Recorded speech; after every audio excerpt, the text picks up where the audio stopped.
On October 3rd, 2025, something unusual will happen on Mars.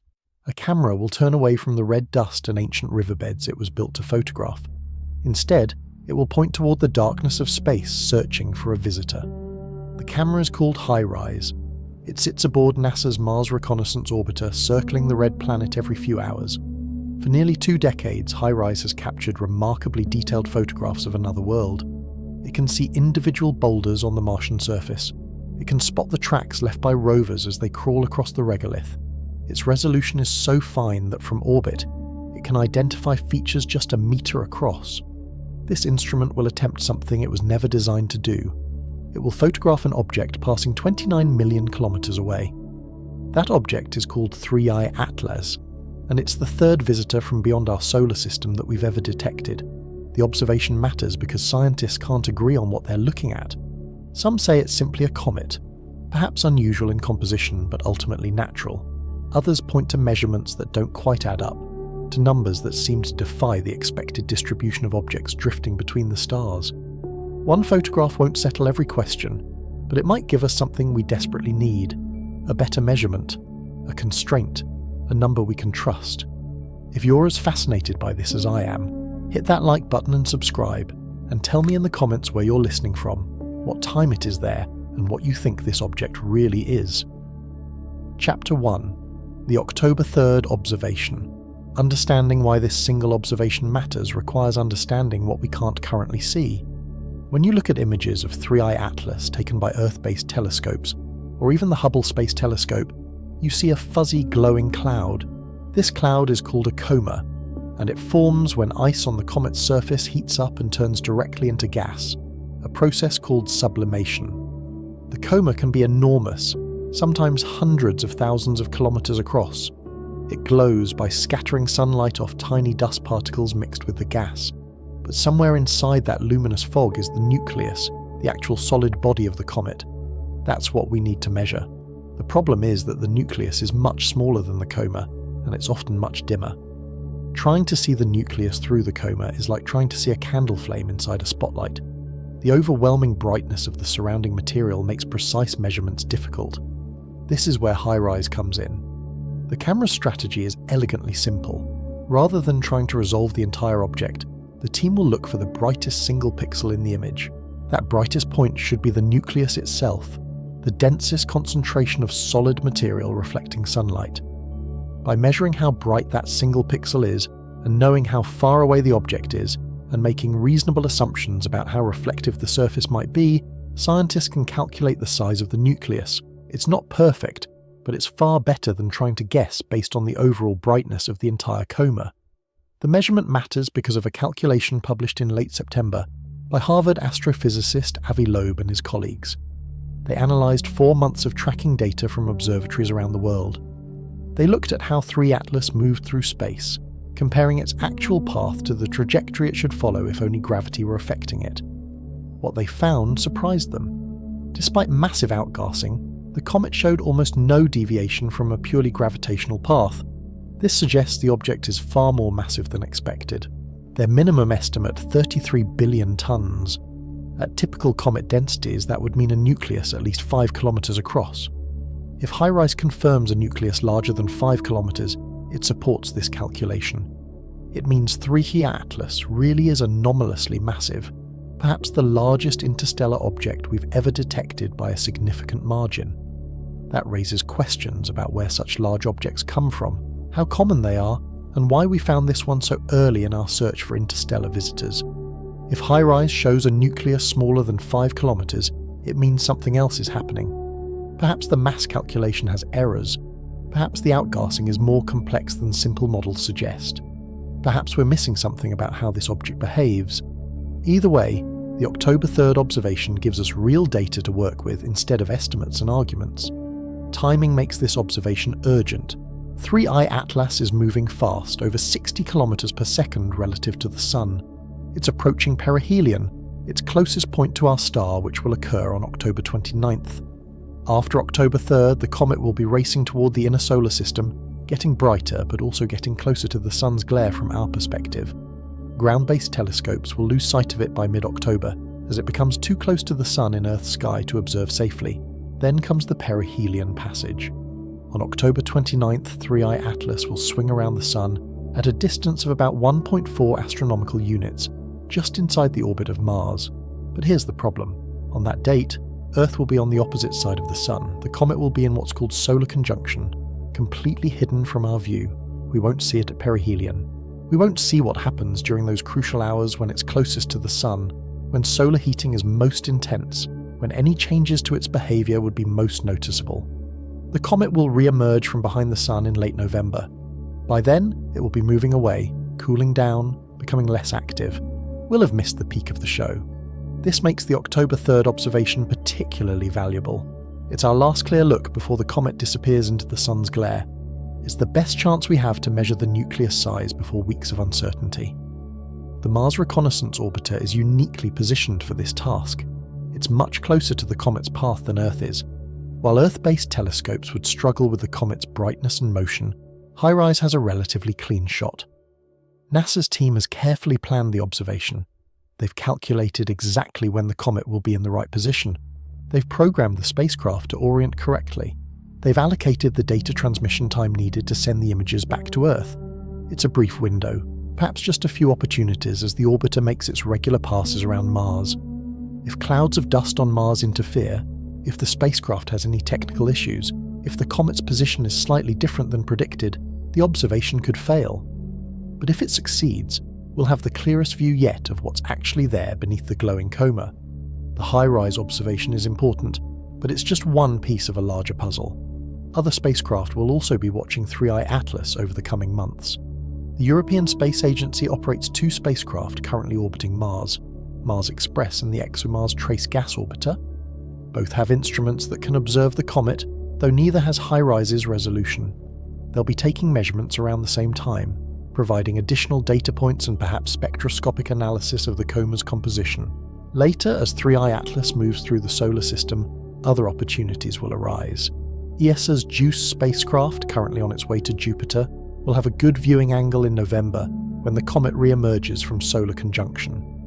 NASA's Juno probe, already orbiting Jupiter, might be able to observe it during a more distant encounter in March 2026. Each observation adds to our understanding. Each measurement helps constrain the possibilities. This is how astronomy works when you can't send a probe to visit something directly. You gather data from multiple angles, multiple instruments, multiple times. Slowly, the picture becomes clearer, but October 3rd is special because of its timing and proximity. It's the observation that could shift the debate from speculation to measurement. It's the moment when we might finally know whether the 33 billion ton calculation is accurate or whether something else is going on. It's worth pausing here to clarify what this observation is not about. You might have seen headlines suggesting 3i Atlas could be alien technology, a probe from another civilization, perhaps even something hostile. Those claims come primarily from one source, Avi Loeb, the Harvard physicist who performed the mass calculations we've been discussing. Loeb has proposed a ranking system he calls the Loeb scale, running from 0 to 10. 0 represents an object definitely natural, a normal comet or asteroid. 10 represents something definitely technological, with clear signs of artificial construction or intelligent control. He rates 3i Atlas as a 4 on this scale. The October 3rd observation won't tell us whether the object is technological. A photograph showing a 5-kilometer nucleus doesn't prove anything about the object's origin or nature. It simply tells us how big the solid core is. The technology hypothesis is based on the idea that finding such a massive interstellar object so early in our search is statistically improbable, and that perhaps we're not looking at a natural distribution of space debris at all. It's speculative, intentionally provocative, and explicitly framed by Loeb as a thought experiment worth considering. Most astronomers disagree strongly with this interpretation. They point out that comets are inherently unpredictable, that our sample size of interstellar objects is far too small to draw statistical conclusions, and that every observation so far is entirely consistent with 3i Atlas being a natural comet, albeit an unusual one. The October 3rd observation is about resolving a simpler question. How massive is this object? If we can answer that with confidence, we can better understand whether current models of interstellar object populations need revision. This matters for future observations. The Vera Rubin Observatory in Chile recently came online and is expected to detect 1 or 2 new interstellar objects every year. As we build a catalogue of these visitors, we need to understand what's normal and what's anomalous. We need baseline measurements we can trust. So when HiRISE points toward 3i Atlas on October 3rd, it's not searching for aliens. It's doing something more fundamental, trying to see clearly through the fog, trying to measure what's really there, trying to turn estimates into data. Stepping back, this moment represents something important about how science works in practice. We have an object that's unusual in several ways. Its chemical composition is odd. Its trajectory brings it surprisingly close to several planets. Its mass, if the calculations are correct, is larger than expected. Each of these observations individually has possible natural explanations. The chemistry might reflect formation conditions in a different part of the galaxy. The trajectory might be coincidence or selection bias. The mass might be miscalculated. But taken together, these anomalies have sparked a debate. Not about aliens, really, but about how we interpret incomplete data, about how we handle uncertainty, about when we should consider unconventional explanations versus when we should assume our models are missing something. The October 3rd observation won't end this debate. One data point rarely does. But it will move the conversation forward. It will give both sides better numbers to work with. It will either confirm that yes, this object is unusually massive, or it will show that the mass estimates need revision. This is healthy scientific disagreement playing out in real time. It's researchers looking at the same data and drawing different conclusions. It's public scrutiny of claims before they become accepted as fact. It's the process working as intended. In a few days, we'll have new information. The Mars Reconnaissance Orbiter will turn its camera toward deep space. HiRISE will capture whatever light it can from an object passing millions of kilometers away. Engineers will download the data, scientists will analyze the brightness values, and then we'll know a little bit more about this visitor from the stars. Not everything. Not yet. But more than we know now. That's what October 3rd represents. Not a moment of revelation or discovery, but a moment of measurement. A chance to replace speculation with observation. A small step toward understanding what's actually travelling through our cosmic neighbourhood. The countdown continues. The window narrows. The camera prepares. And somewhere out there, 3i Atlas races onward, indifferent to our curiosity, carrying its secrets through the dark. Chapter 2. The 33 billion ton calculation. In late September 2025, a paper appeared that shifted the conversation about 3i Atlas. 3 researchers, Richard Klote, Peter Verish, and Avi Loeb from Harvard University, had been analysing tracking data collected over several months. Their conclusion was startling. The object weighs at least 33 billion tons. To understand what this means, consider that a typical comet nucleus might weigh anywhere from a few million tons to perhaps 1 billion tons. The previous interstellar visitors were relatively small. The first, Oumuamua, discovered in 2017, was maybe 400 meters long, roughly the length of 4 football fields. Its mass was estimated in the tens of millions of tons. The second, 2D Borisov, discovered in 2019, was perhaps 600 meters across, somewhat larger but still modest in cosmic terms. 33 billion tons is different. If this estimate is correct, 3 Atlas outweighs Oumuamua by 3 to 5 orders of magnitude. An order of magnitude means a factor of 10. 3 orders of magnitude means 1,000 times. 5 orders of magnitude means 100,000 times. This is not a minor difference. This is the difference between a house cat and an elephant, scaled up to cosmic proportions. The mass estimate leads directly to a size estimate. If you know how much something weighs, and you know roughly what it's made of, you can calculate its volume. Comets are typically composed of water ice mixed with rock and frozen gases like carbon dioxide and methane. The density of such material is known from studying comets in our own solar system, usually somewhere between half and twice the density of water. Using these typical densities, 33 billion tons translates to a nucleus at least 5 kilometers across. That's 3 miles. That's larger than any interstellar object we've detected before by a considerable margin. But the real shock isn't just the size, it's what the size implies about the population of objects drifting between the stars. Space is not uniformly filled with debris. Most of the rocky and icy material in the galaxy is locked up in planets, moons, asteroids, and comets orbiting stars. but some fraction gets ejected during the violent early stages of planetary system formation. When giant planets migrate inward or outward, their gravity can fling smaller objects into interstellar space.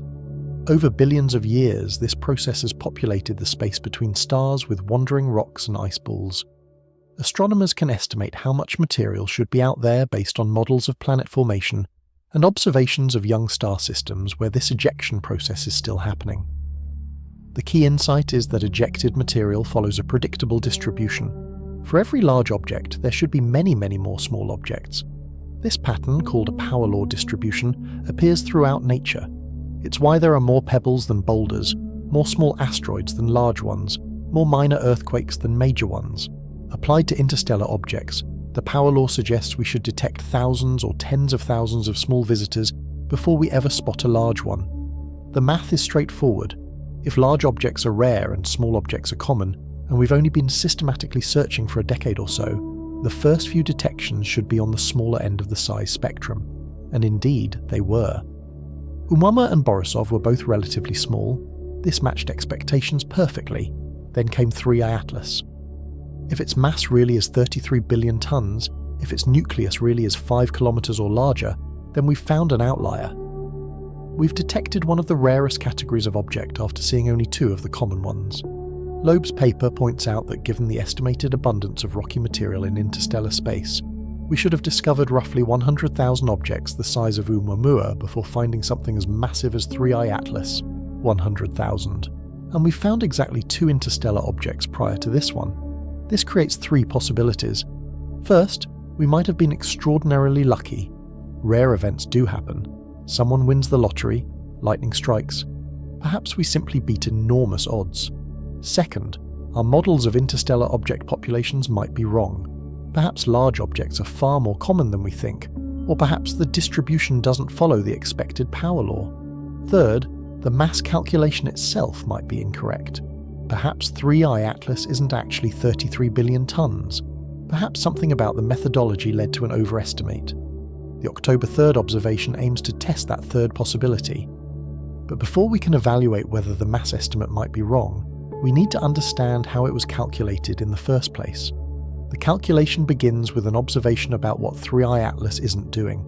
It isn't deviating from the path that gravity alone would dictate. When an object moves through the solar system, the sun's gravity dominates its trajectory.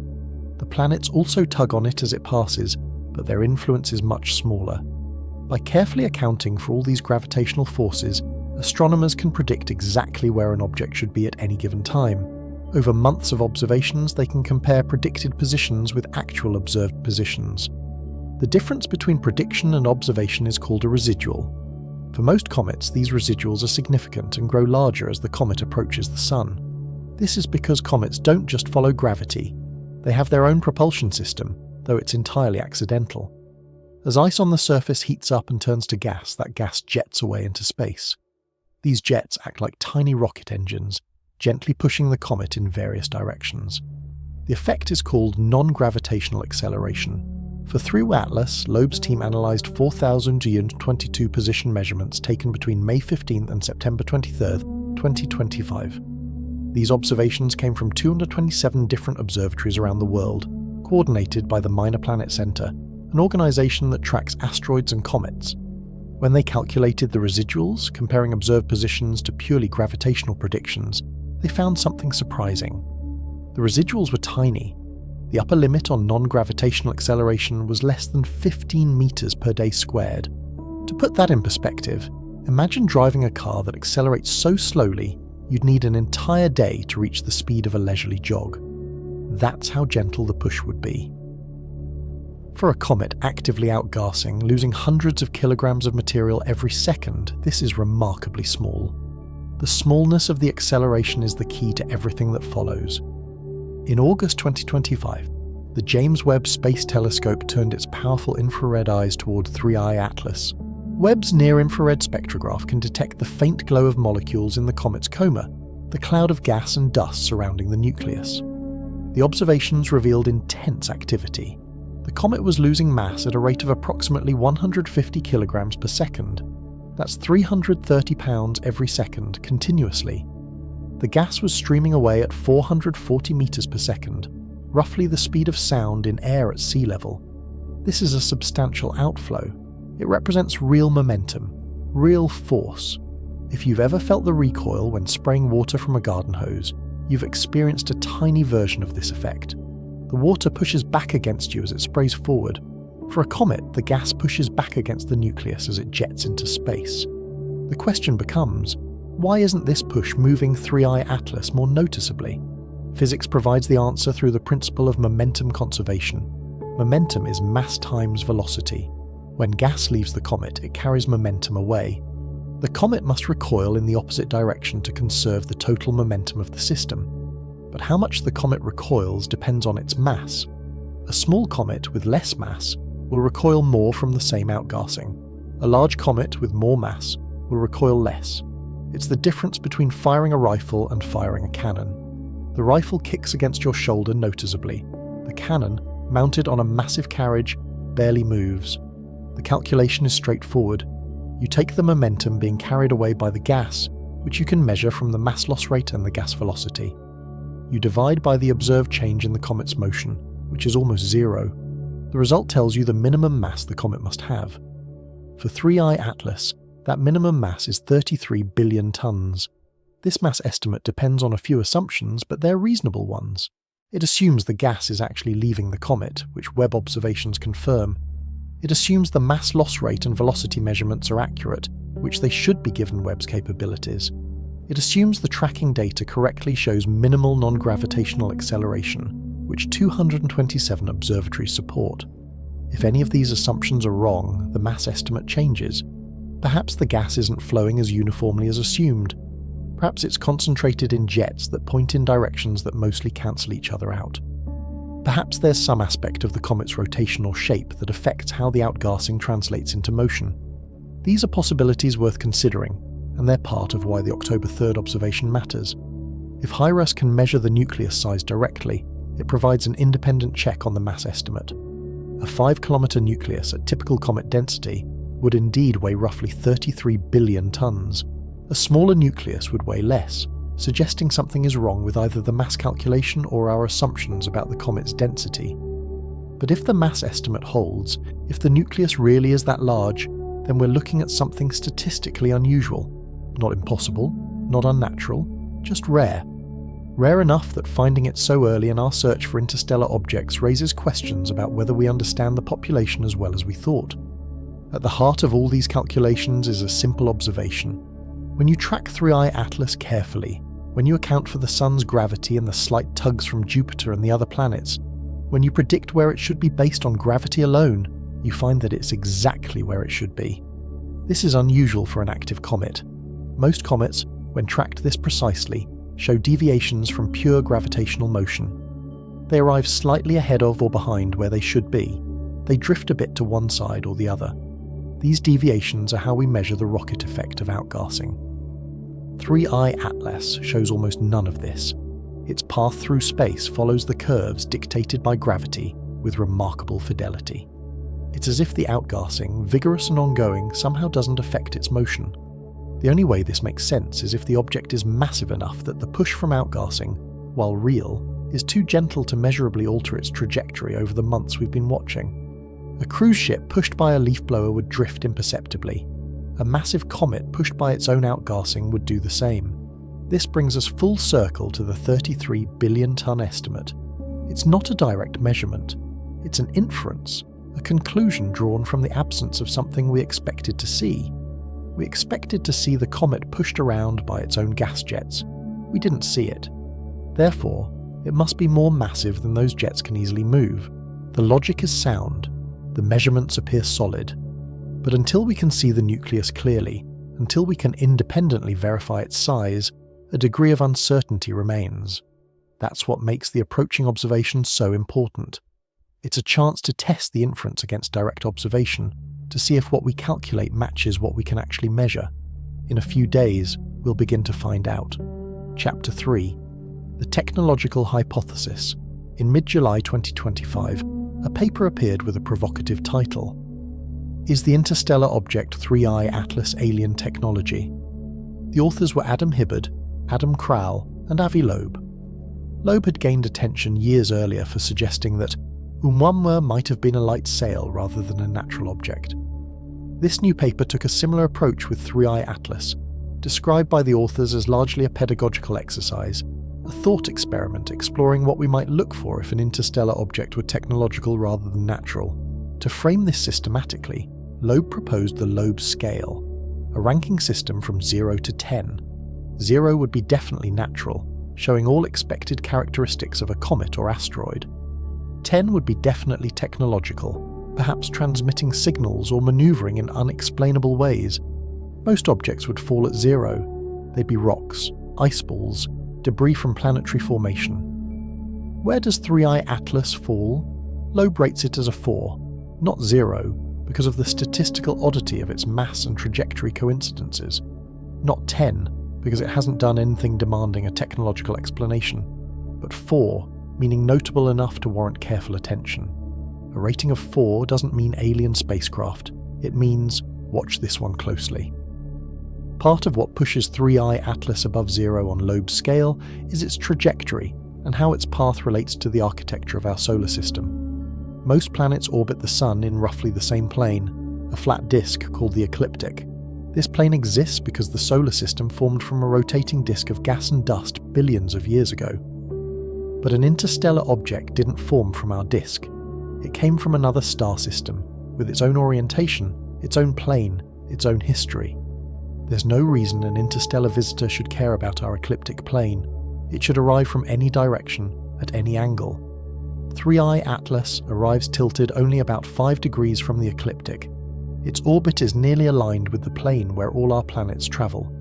The probability of this happening by chance is roughly 1 in 500. Not impossible, just unlikely.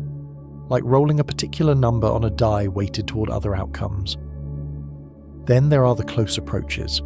As 3I Atlas moves through the inner solar system, its path brings it near several planets. On October 3rd, it passes within 29 million kilometers of Mars.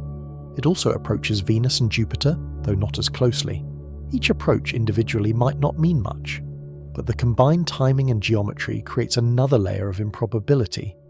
Loeb calculates the combined odds at roughly 1 in 20,000. The most intriguing alignment involves Earth and the Sun. On October 29th, when 3I Atlas reaches Perihelion, Earth will be on the opposite side of our star. The comet will be in solar conjunction, hidden from view by the Sun's glare. If you were designing a trajectory that allowed you to make maneuvers unobserved, this would be it. Perihelion is the optimal point for what's called a reverse Oberth maneuver, a way of using the Sun's gravity to help slow down and capture yourself into orbit. Spacecraft engineers use the Oberth effect all the time, firing engines when moving fastest near a massive body, because that's when thrust has the greatest effect on your final trajectory. Usually, we use it to speed up, but you can also use it to slow down, to brake, to transition from a path that would take you out of the solar system forever into an elliptical orbit that keeps you bound to the Sun. If 3I Atlas were to make such a maneuver on October 29th, we wouldn't see it happen. We'd only discover it weeks later when the comet re-emerges from behind the Sun and we recalculate its orbit.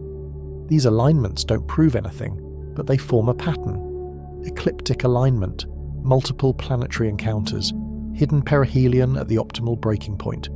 Each coincidence individually is possible. Stacked together, they create what Loeb calls fine-tuning, a trajectory that looks almost designed.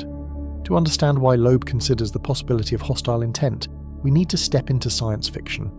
Specifically, the ideas of Chinese author Liu Cixin, whose novel The Dark Forest explores a particular solution to an old puzzle. The puzzle is called the Fermi Paradox. The paradox: the universe is vast and old, with hundreds of billions of stars in our galaxy, many with planets. If life is common, if intelligence arises frequently, if technological civilizations develop regularly, then where is everyone? Why haven't we detected signs of alien civilizations? Many solutions have been proposed. Perhaps life is rare. Perhaps intelligence is rarer. Perhaps civilizations destroy themselves. Perhaps they're out there but we're not listening correctly. The Dark Forest hypothesis offers a darker answer. It suggests that the universe is indeed full of civilizations, but they stay silent because revealing your presence is dangerous. Resources are finite. You don't know the intentions of other species. If you encounter another civilization, you face a fundamental uncertainty. Are they friendly or hostile? Will they compete with you for resources? Might they destroy you preemptively? In this framework, the safest strategy is to remain hidden, to listen but not broadcast, to be the hunter in the forest, not the one calling out into the dark. Any civilization that reveals itself becomes a target. If this hypothesis is correct, then an interstellar probe entering another star system might be reconnaissance. It might be gathering information before a larger force arrives, or it might be carrying weapons designed to eliminate potential threats before they become dangerous. Loeb doesn't claim this is what 3I Atlas is. He presents it as one possibility among many, a scenario worth considering if we're taking the technological hypothesis seriously at all. He even acknowledges that the object might be entirely benign, that it might be here to observe or to offer help rather than to threaten. But he argues that we need to prepare for both possibilities. We need protocols for first contact, whether that contact is friendly or not. The dark forest idea also includes the possibility of deployed secondary objects. If 3I Atlas is a mothership of sorts, it might release smaller probes that make course corrections toward planets, while the main object continues on its trajectory. These mini-probes could be small enough that we wouldn't detect them at interstellar distances. This is speculation piled on speculation. There's no evidence of any secondary objects, no detections of anything separating from the main body. But Loeb suggests we should be watching for exactly this kind of behaviour around the October 3rd Mars encounter. One of Loeb's recurring arguments is that we shouldn't assume the surface composition of 3I Atlas tells us what lies beneath. He uses the metaphor repeatedly. Don't judge a book by its cover. The James Webb Space Telescope detected carbon dioxide and water ice, the signatures of a normal comet. Observers have seen outgassing, a tail, all the behaviours we'd expect from an icy body heating up as it approaches the sun. But, Loeb points out, an object travelling through interstellar space for millions of years would accumulate material on its surface. Molecules from interstellar gas clouds would stick to it. Ice would condense on its frozen exterior. By the time it arrived in another star system, it would be coated with a layer of natural material that could make anything underneath look like a comet. This is the frost on the windshield argument. Yes, there's ice on the surface. Yes, it's sublimating as the object heats up. But that doesn't tell you what the windshield is made of, or what's on the other side of it. If you were building an interstellar probe, you might even want this coating. Carbon dioxide ice has different thermal properties than water ice. It sublimates at different temperatures, reflects light differently, provides insulation in different ways. An engineered thermal management system might choose CO2 as part of its design. The 33 billion ton mass raises another question about structure. If 3I Atlas really is that massive, but its size is only 5 kilometers or so, then it's dense, but not as dense as solid rock. The calculation suggests it could be hollow, a shell with empty space inside, which is exactly how you'd build a spacecraft if you wanted to maximize volume while minimizing mass. None of this proves technological origin. Natural objects can be dense or less dense depending on their composition and formation history, but it illustrates how the same observations can be interpreted different ways depending on your assumptions. There's also the question of what advanced technology would look like. We imagine spacecraft with engines, lights, geometric shapes, clear signs of artificiality. But Arthur C. Clarke famously observed that any sufficiently advanced technology is indistinguishable from magic. Extended further, sufficiently advanced technology might be indistinguishable from nature. If a civilization a million years ahead of us built interstellar probes, would we recognize them? Would they use propulsion systems we could detect? Would they signal in frequencies we monitor? Would they care whether we noticed them at all? Whether or not you find Loeb's arguments persuasive, he raises a practical question. What should humanity do if an interstellar object shows signs of being technological? Currently, we have no protocol, no international agreement, no designated organization responsible for coordinating a response. We have NASA and ESA and various national space agencies that track near-Earth objects and watch for asteroid impacts. But there's no unified system for handling the possibility of an artificial interstellar visitor. Loeb argues this is a gap that needs filling. He compares it to other existential risks we've created institutions to address. We have international frameworks for climate change, for nuclear weapons proliferation, for pandemic response. These systems aren't perfect, but they exist. They provide structure for coordinating across national boundaries when facing global challenges. An interstellar visitor, especially one that might be technological, doesn't respect borders. It's not one nation's problem, it's humanity's problem, and it requires humanity's response. What would that response look like? First, communication. If we detected something that seemed artificial, we'd want to attempt contact, send a signal, a simple message. We're here, we see you, we're attempting peaceful dialogue. What message would we send? That's a question ethicists, linguists, and scientists would need to answer together. But the attempt matters, even if we're not sure it would be received or understood. Second, observation. We'd want every telescope, every spacecraft, every sensor pointed at the object. Coordinated data collection across institutions and nations. The more we could learn about its behavior, composition, and trajectory, the better we could assess what we're dealing with. Third, preparedness. Not military response necessarily, but readiness. Understanding our options, limited as they might be. An object that can cross interstellar space almost certainly has capabilities far beyond ours. But knowing what we can and can't do helps us respond intelligently rather than reactively. Loeb acknowledges the asymmetry in his argument. The cost of investigating an object that turns out to be natural is just telescope time and research effort. The cost of dismissing an object that turns out to be technological could be catastrophic. Better to investigate thoroughly and be wrong than to ignore something important. Most astronomers don't buy Loeb's interpretation. They see 3I Atlas as an unusual comet, certainly, but a comet nonetheless. All the observations fit that explanation. The outgassing, the coma, the tail, the chemical composition, all of it matches what we'd expect from an icy body from another star system. The trajectory alignments, while statistically unlikely, aren't impossible. With a sample size of 3 interstellar objects, we simply don't have enough data to know what's normal and what's anomalous. Maybe ecliptic alignment is more common than we think. Maybe our detection methods are biased toward finding objects that pass through the inner solar system near the plane of the planets. The mass calculation, if it holds up, just means we found a large comet early in our search. That's surprising, but not impossible. Rare events happen, and being surprised by something doesn't mean it requires exotic explanations. There's also frustration in the scientific community that every unusual interstellar object now gets the alien technology treatment from Loeb. It happened with Oumuamua, now it's happening with 3I Atlas. This pattern makes serious researchers worry about credibility, about public perception, about whether legitimate work on extraterrestrial intelligence gets taken less seriously because of these repeated speculations. The concern is that this kind of speculation, even when framed as a thought experiment, damages the field. It makes it easier for skeptics to dismiss all searches for techno-signatures as pseudoscience. It makes funding harder to secure. It makes the careful, methodical work of organizations dedicated to detecting signs of intelligent life seem less serious by association. But whether or not the technological hypothesis is correct, whether or not the speculation is helpful or harmful, the trajectory itself deserves examination. The alignments are real. The October 3rd observation is real. The 33 billion ton calculation is real.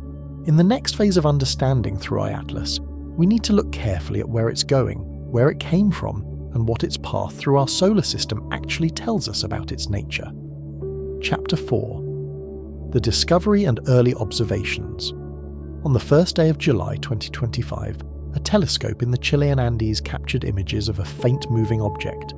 The telescope was part of ATLAS, the Asteroid Terrestrial Impact Last Alert System, a network designed to detect asteroids that might threaten Earth. The object wasn't particularly bright or moving unusually fast, but when astronomers calculated its trajectory, they realized they were looking at something extraordinary. The object was on a hyperbolic path. A hyperbolic trajectory is one that doesn't close into a loop. Most objects in our solar system follow elliptical orbits, returning again and again as they circle the Sun. Planets, asteroids, comets from the Kuiper Belt, all of them are gravitationally bound to our star. Their paths curve back on themselves endlessly. But a hyperbolic trajectory is open. It comes in from outside, swings around the Sun, and heads back out into space, never to return. The object isn't bound to our solar system, it's just passing through. For 3I Atlas, the eccentricity of its orbit was calculated at 6.141. Eccentricity is a measure of how stretched an orbit is. A perfect circle has an eccentricity of 0. An ellipse has an eccentricity between 0 and 1. Anything with an eccentricity greater than 1 is hyperbolic, unbound, escaping. 6.141 is extremely hyperbolic. It's the highest eccentricity of any interstellar object detected so far. The trajectory is so open, it appears almost straight rather than curved. This object is moving fast, far faster than anything gravitationally bound to the Sun. Within hours of the initial detection, astronomers began searching archives for earlier images.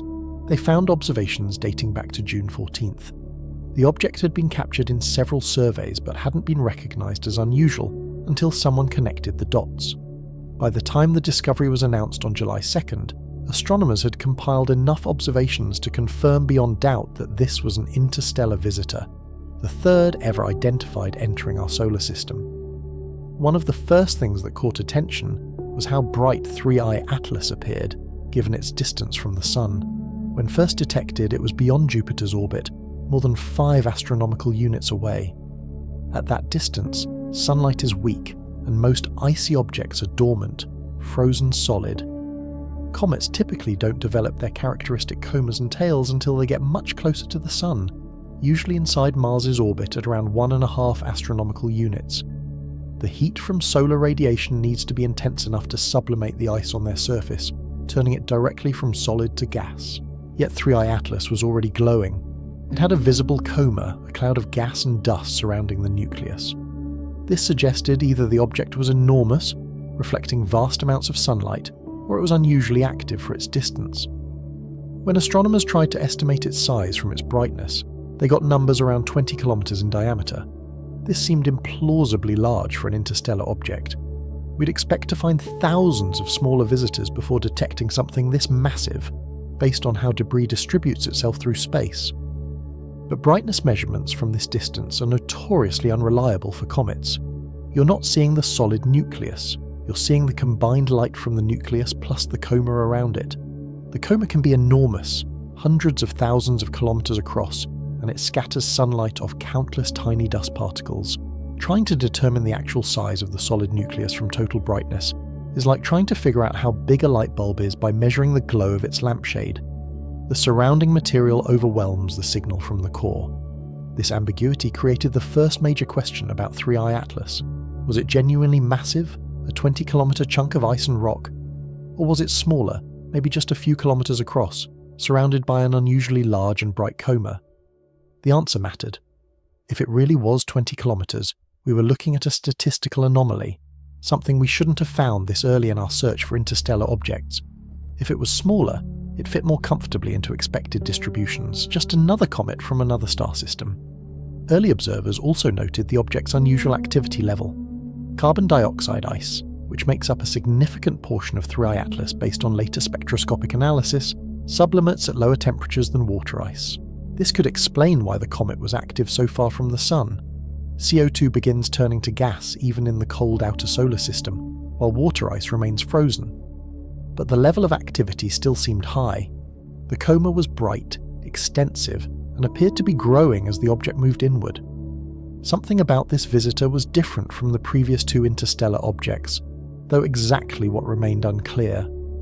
On July 21st, the Hubble Space Telescope turned its instruments toward 3I Atlas. Hubble remains one of our most powerful tools for observing distant objects with high resolution. From its orbit above Earth's atmosphere, it can capture details impossible to see from ground-based telescopes. The image Hubble returned showed a teardrop-shaped cocoon of dust surrounding the comet's nucleus. The shape was elongated, with material streaming away from the central bright spot. But something about the image looked odd to some observers. There appeared to be a glow extending forward in the direction the comet was moving, as well as the expected tail streaming behind. Comet tails always point away from the Sun, pushed by solar radiation and the solar wind. But this forward extension didn't fit that pattern. Some suggested this might indicate something unusual about the object. Perhaps it was producing light, not just reflecting it. Perhaps the material wasn't behaving like normal comet ejecta. Perhaps we were seeing something genuinely anomalous. Others, including NASA scientists, pointed out a more mundane explanation. The comet was moving, and during the exposure time needed to capture the image, it travelled across the field of view. Hubble was tracking the comet, keeping it centred, which meant background stars appeared as streaks. But if the tracking wasn't perfect, or if there was any motion during exposure, the comet itself could appear smeared or elongated. This is a known issue in astrophotography. When you photograph something moving fast, exposure times matter. Too long and you get motion blur. The challenge is balancing exposure time to gather enough light while keeping the object sharp. Jason Wright, an astronomer at Penn State, criticised claims about the forward glow harshly. He pointed out that handling moving targets is basic observational astronomy, something even undergraduate students learn. The idea that professional astronomers at major facilities would fail to account for motion blur seemed implausible. The image didn't prove anything unusual. It showed a comet with a coma and evidence of outgassing, exactly what you'd expect. The apparent forward extension was most likely an artifact of how the image was captured, not a real feature of the object. By late August, observations from the Gemini South Telescope in Chile showed a more conventional appearance, with a clear tail pointing away from the sun and no mysterious forward glow. This supported the interpretation that earlier oddities were observational artifacts rather than properties of the comet itself. On August 6th, the James Webb Space Telescope observed 3I Atlas using its near-infrared spectrograph. Webb's instruments can detect wavelengths of light invisible to human eyes, wavelengths where molecules in a comet's coma emit characteristic signatures. What Webb found was remarkable. The ratio of carbon dioxide to water ice was approximately 8:1. For every molecule of water, there were 8 molecules of carbon dioxide. This is among the highest ratios ever measured for any comet, natural or interstellar. Most comets in our solar system are predominantly water ice. Water is abundant throughout the universe. It forms easily, it's stable across a wide range of temperatures, and every icy body we've studied in detail shows large amounts of it. Carbon dioxide is present certainly, but usually as a minor component. 3I Atlas inverts this ratio. It's dominated by carbon dioxide, with water ice playing a secondary role. This immediately suggested something about where and how it formed. Carbon dioxide ice is more volatile than water ice. It sublimates at lower temperatures. In a planetary system, CO2 ice would be stable only in the very cold outer regions, far from the star. Water ice is stable closer in. If you formed a comet in a very cold environment and then ejected it into interstellar space before it could migrate inward and warm up, you might preserve that high CO2 ratio. Alternatively, the CO2 could have accumulated during the object's journey through space. Interstellar clouds contain carbon dioxide.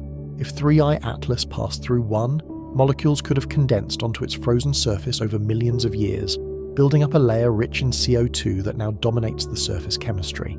Either explanation suggests we're looking at chemistry from another star system, formed under different conditions than the comets we're familiar with.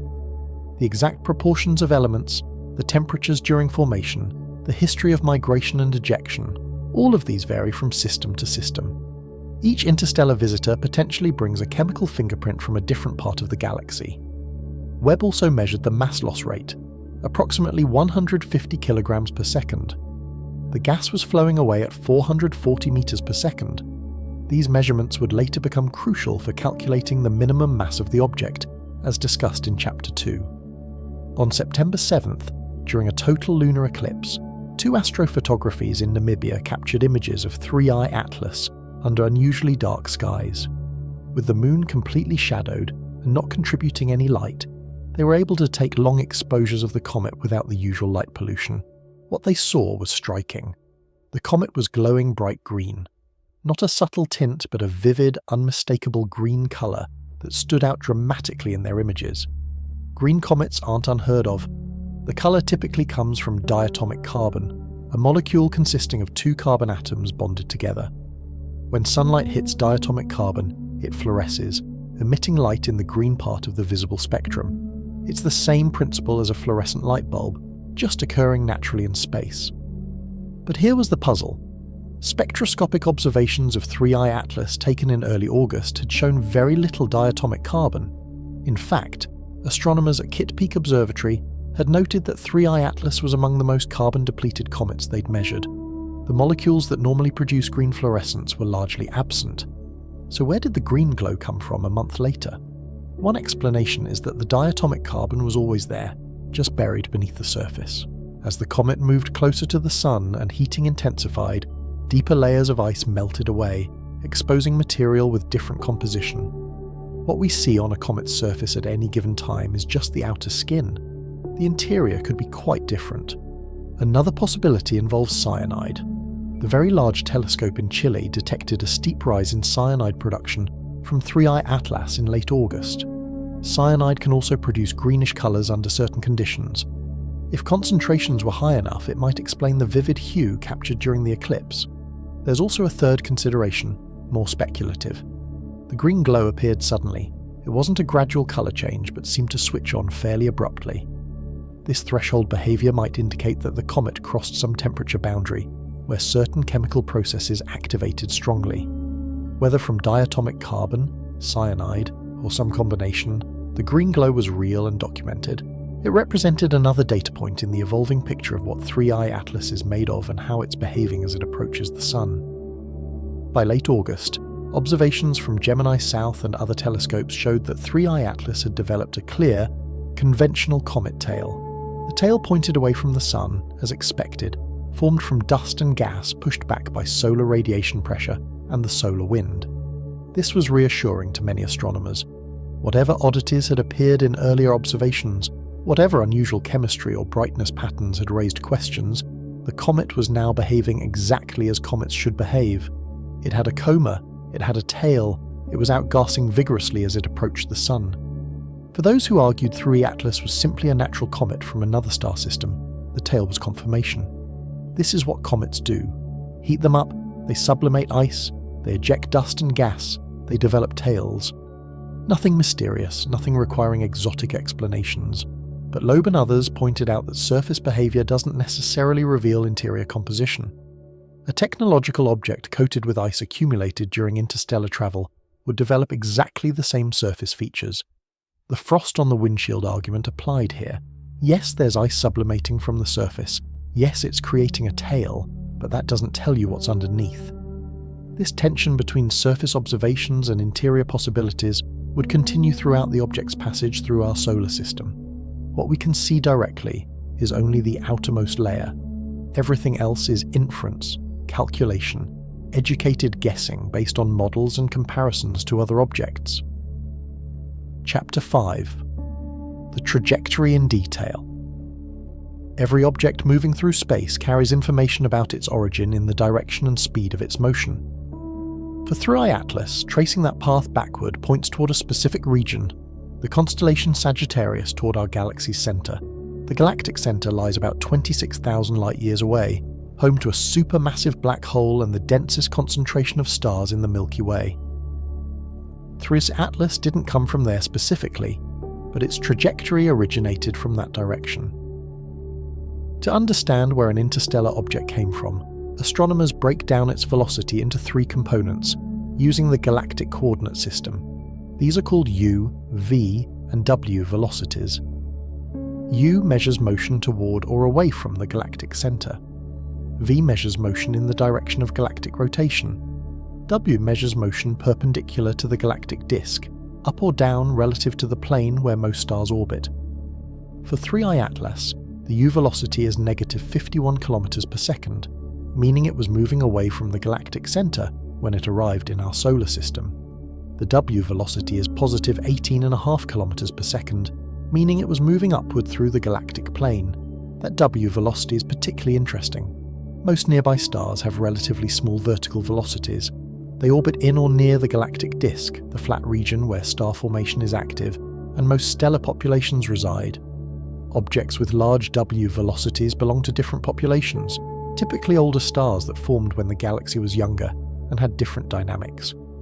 Astronomers classify stellar populations into the thin disk and thick disk. The thin disk contains younger stars with low vertical velocities. The thick disk contains older stars with higher vertical velocities. The thick disk is less organised, more spread out, and typically billions of years older. 3I Atlas, with its relatively high W velocity, likely belongs to the thick disk population. This suggests it's old, possibly very old. A study estimated with 68% confidence that 3I Atlas is between 7.6 and 14 billion years old. 14 billion years is close to the age of the universe itself.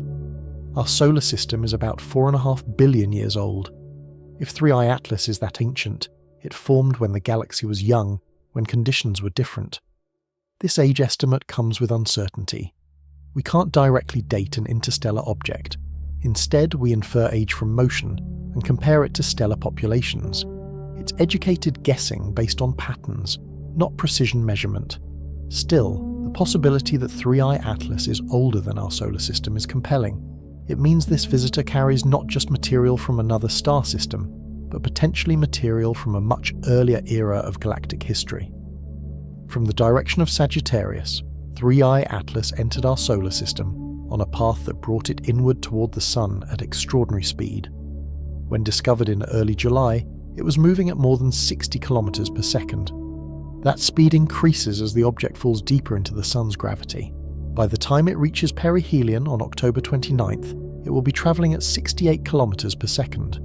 Perihelion occurs at a distance of 1.36 astronomical units from the Sun. An astronomical unit is the average distance between Earth and the Sun, about 150 million kilometers, so 1.36 AU is roughly 200 million kilometers, placing Perihelion just inside the orbit of Mars. This is relatively close by interstellar visitor standards. Both Oumuamua and Borisov passed within similar distances, but each interstellar object has its own perihelion depending on the specifics of its trajectory and speed. Too close, and solar heating could disintegrate the object. Too far, and we'd have trouble observing it with sufficient detail. The path 3I Atlas follows brings it near several planets during its inward journey. These aren't random encounters. The timing and geometry align in ways that make the approaches noteworthy. On October 3rd, 3I Atlas passes within 29 million kilometers of Mars. This is the closest planetary encounter, the moment when the object is nearest to any major body in our solar system, besides the Sun itself. But the actual closest approach to Mars's orbit is even more striking. The minimum orbit intersection distance, the point where 3I Atlas's path comes nearest to Mars's entire orbital path, is only 2.7 million kilometers. This is a tiny gap in cosmic terms. If 3I Atlas had arrived just slightly earlier or later, if its path were tilted by just a few degrees differently, it could have passed even closer. It could have intersected Mars's orbit at a point where Mars itself was present, creating a true close encounter rather than just a near miss with the planet's orbital path. Venus and Jupiter also experience relatively close approaches, though not as dramatic as the Mars encounter. The combined geometry of these three encounters, all occurring during a single passage through the inner solar system, creates the statistical improbability discussed in Chapter 3. October 29th marks the turning point of 3I Atlas's journey through our solar system. This is perihelion, the moment of closest approach to the Sun, the point where solar heating reaches maximum intensity. At perihelion, the comet will be bathed in sunlight about 50% more intense than what Earth receives. For an icy object, this represents peak thermal stress. Ice sublimates rapidly, outgassing accelerates. Some comets fragment under this stress, breaking apart into multiple pieces. Whether 3I Atlas will fragment is unknown. Its apparent robustness so far, its resistance to being pushed around by its own outgassing, suggests a solid structure. But comets are unpredictable. Internal stresses, cracks, weak spots. Any of these could lead to fragmentation when heating peaks. The challenge for observers is that perihelion occurs when 3I Atlas is in solar conjunction. From Earth's perspective, the comet will be on the opposite side of the Sun, hidden behind our star's overwhelming glare. Solar conjunction creates an observation gap lasting several weeks. Ground-based telescopes can't point toward the Sun without damaging their instruments. Space-based telescopes like Hubble and Webb, while not limited by daylight, still struggle with the Sun's brightness drowning out nearby objects. We won't see what happens at perihelion. We won't observe how the comet behaves during its closest, hottest moments near the Sun. Any changes in brightness, any fragmentation, any unusual activity, all of it will occur behind the Sun from our viewpoint. This is where spacecraft orbiting other planets become valuable. ESA's JUICE spacecraft, currently en route to Jupiter but still relatively close to the Sun, will have a viewing angle different from Earth's. It won't be able to see perihelion directly, but it will have opportunities to observe 3I Atlas before and after the conjunction, from perspectives we can't achieve from Earth.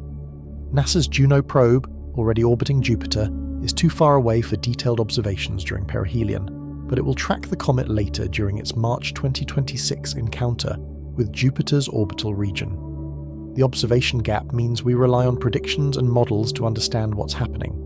Astronomers can calculate how much solar heating the comet will experience, how much mass it's likely to lose, how active it should become. But predictions aren't the same as observations. Comets don't always behave as models suggest. By late November, 3D Atlas will re-emerge from behind the Sun, visible again from Earth. That's when we'll see how it fared at perihelion, whether it's brighter or dimmer, whether it's still intact or fragmented, whether its behavior matches predictions or surprises us once again. Once 3i Atlas passes perihelion and begins its outbound journey, it will gradually become visible again from Earth. Late November marks the end of solar conjunction. This is when critical observations will occur. Astronomers will immediately begin measuring the comet's trajectory, comparing its post-perihelion path to predictions based on gravity alone. If the trajectory matches predictions, if 3i Atlas continues on its hyperbolic escape path as expected, then we'll watch it fade as it moves back into the outer solar system and eventually beyond. We'll have learned what we can from this brief visitor, and it will disappear into interstellar space, perhaps to encounter another star system millions of years from now. If the trajectory has changed, if observations show deviations from the predicted path, that would be significant. It would mean something happened at perihelion that altered the comet's course. Perhaps intense outgassing created more rocket effect than earlier observations suggested. Perhaps the object fragmented with pieces going different directions. Perhaps in the most speculative scenario, a maneuver occurred. December brings 3i Atlas to its closest approach to Earth. Not close in terms of potential impact, the comet will remain about 1.8 astronomical units away, roughly 170 million kilometers. But close enough for excellent observations. This distance is similar to where Mars orbits, so we'll have viewing conditions comparable to observing Mars through a telescope. For an interstellar visitor, that's remarkably good. We'll be able to use our most powerful instruments, capture detailed spectra, measure brightness variations, look for any signs of activity or unusual behavior. The December observations will give us our best chance to characterize 3i Atlas thoroughly. Hubble, Webb, ground-based telescopes with adaptive optics, all of them will be pointed at this visitor, gathering as much data as possible before it moves too far away. By March 2026, the comet will be near Jupiter's orbital distance. Juno might be able to observe it from relatively close range, though close in this context still means millions of kilometers. Any observations Juno can make will add to our dataset, providing another perspective on the object's behavior and properties. After that, 3i Atlas will continue outward. It will gradually fade as distance increases and solar heating decreases. Outgassing will slow, then stop. The coma will dissipate. Eventually, only the nucleus will remain visible, a tiny point of light growing dimmer with each passing month. At some point, probably within a year or two of perihelion, 3i Atlas will become too faint to detect with even our best telescopes. It will fade into the darkness, carrying its secrets with it, leaving behind only the data we managed to collect during its brief passage through observable range. Understanding whether 3i Atlas will stay or leave requires understanding escape velocity, the minimum speed needed to break free from a gravitational well. For any object orbiting the Sun at a given distance, there's a specific speed at which the object's kinetic energy exactly equals its gravitational potential energy. Move slower than that speed, and gravity wins. The object follows an elliptical orbit, bound to the Sun, returning again and again. Move faster, and kinetic energy wins. The object follows a hyperbolic trajectory, escaping the Sun's gravity permanently. 3i Atlas is currently moving well above escape velocity. Its speed of 60+ kilometers per second at Jupiter's distance is far higher than what's needed to escape. This confirms its interstellar origin. It came from outside and will return to outside unless something changes. What could change it? A gravitational assist from a planet could alter its trajectory, but 3i Atlas isn't passing close enough to any planet for that to happen. The Mars encounter is relatively close by human standards, but in terms of gravitational influence, 29 million kilometers is still far enough that Mars's gravity barely affects the comet's path.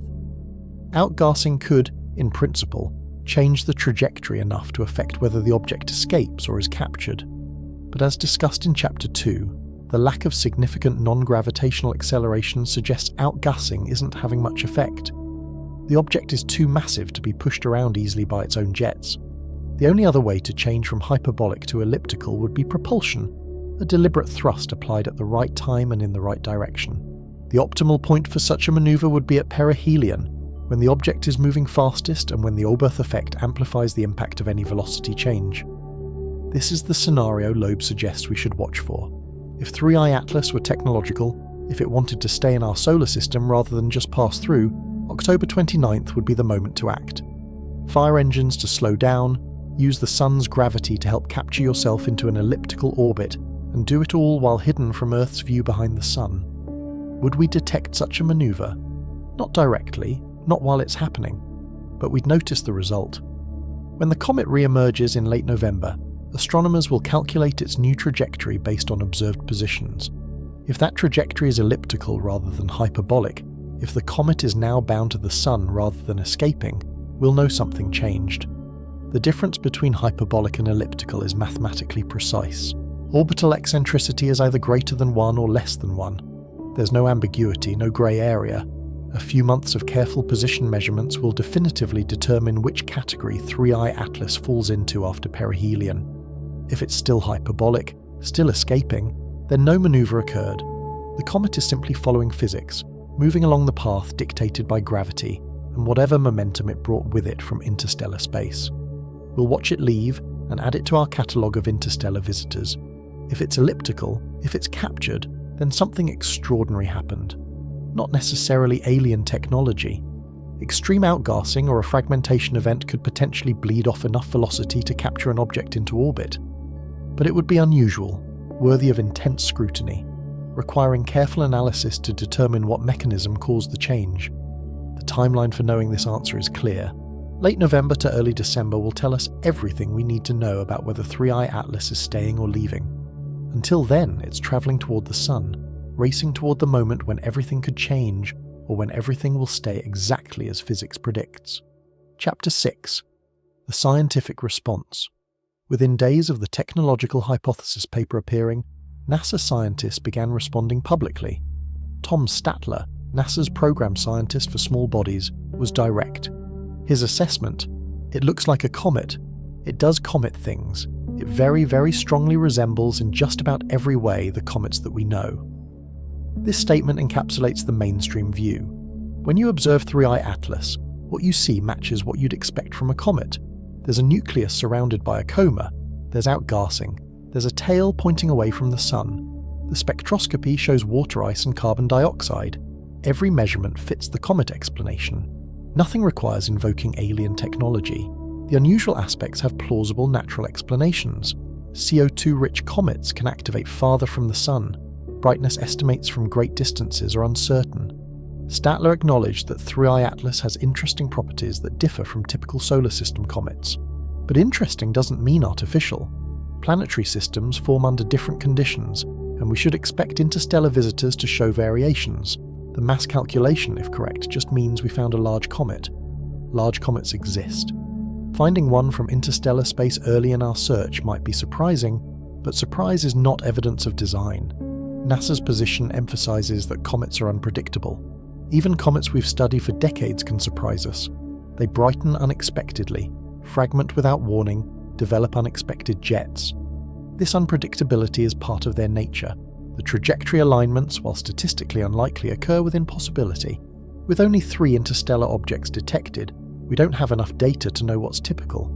Perhaps many pass through near the ecliptic and we're more likely to detect those. Most importantly, there's no positive evidence for technology. No radio signals, no unusual heat signatures, no geometric structures, no detected maneuvers. The object follows a path consistent with gravity and natural forces. This is how science typically works. You start with the simplest explanation that fits the observations. Only when that explanation fails, when you find phenomena that can't be reconciled with natural processes, do you consider more exotic alternatives. For 3i Atlas, the natural explanation hasn't failed. It still accounts for everything we observe.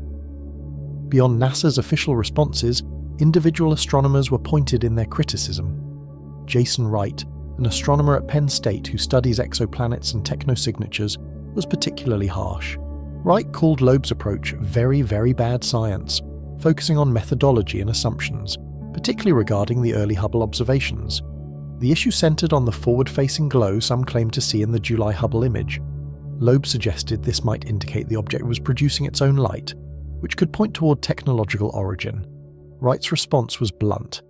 The apparent forward extension was almost certainly an imaging artifact. When photographing moving objects, you compensate for motion through tracking or stacking short exposures. Professional astronomers at major facilities understand this. Wright pointed out that even undergraduate students learn how to handle moving targets. Suggesting that Hubble operators made such a fundamental error was, in his view, either ignorant or deliberately misleading. Wright's broader concern was about pattern. This wasn't Loeb's first time suggesting an interstellar object might be alien technology. He'd done the same with Oumuamua, proposing it could be a light sail despite most astronomers finding natural explanations adequate. The problem, Wright argued, is that this approach damages credibility of serious work searching for extraterrestrial intelligence. Organizations like SETI spend decades carefully listening for signals, using rigorous protocols. Then every unusual object gets declared potentially alien, and the entire field looks less serious. Chris Lintott, an astronomer at Oxford, was even more dismissive, calling the alien technology hypothesis absolute nonsense. The criticism also extended to the framing. Calling the paper a pedagogical exercise while promoting it in media interviews created what critics saw as a double standard. Wright and others argued that science requires intellectual honesty. If you're proposing a radical hypothesis, you need extraordinarily strong evidence. You need to rule out mundane explanations thoroughly before invoking extraordinary ones.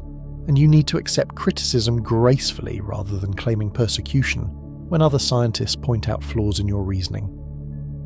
The technical criticisms weren't trivial.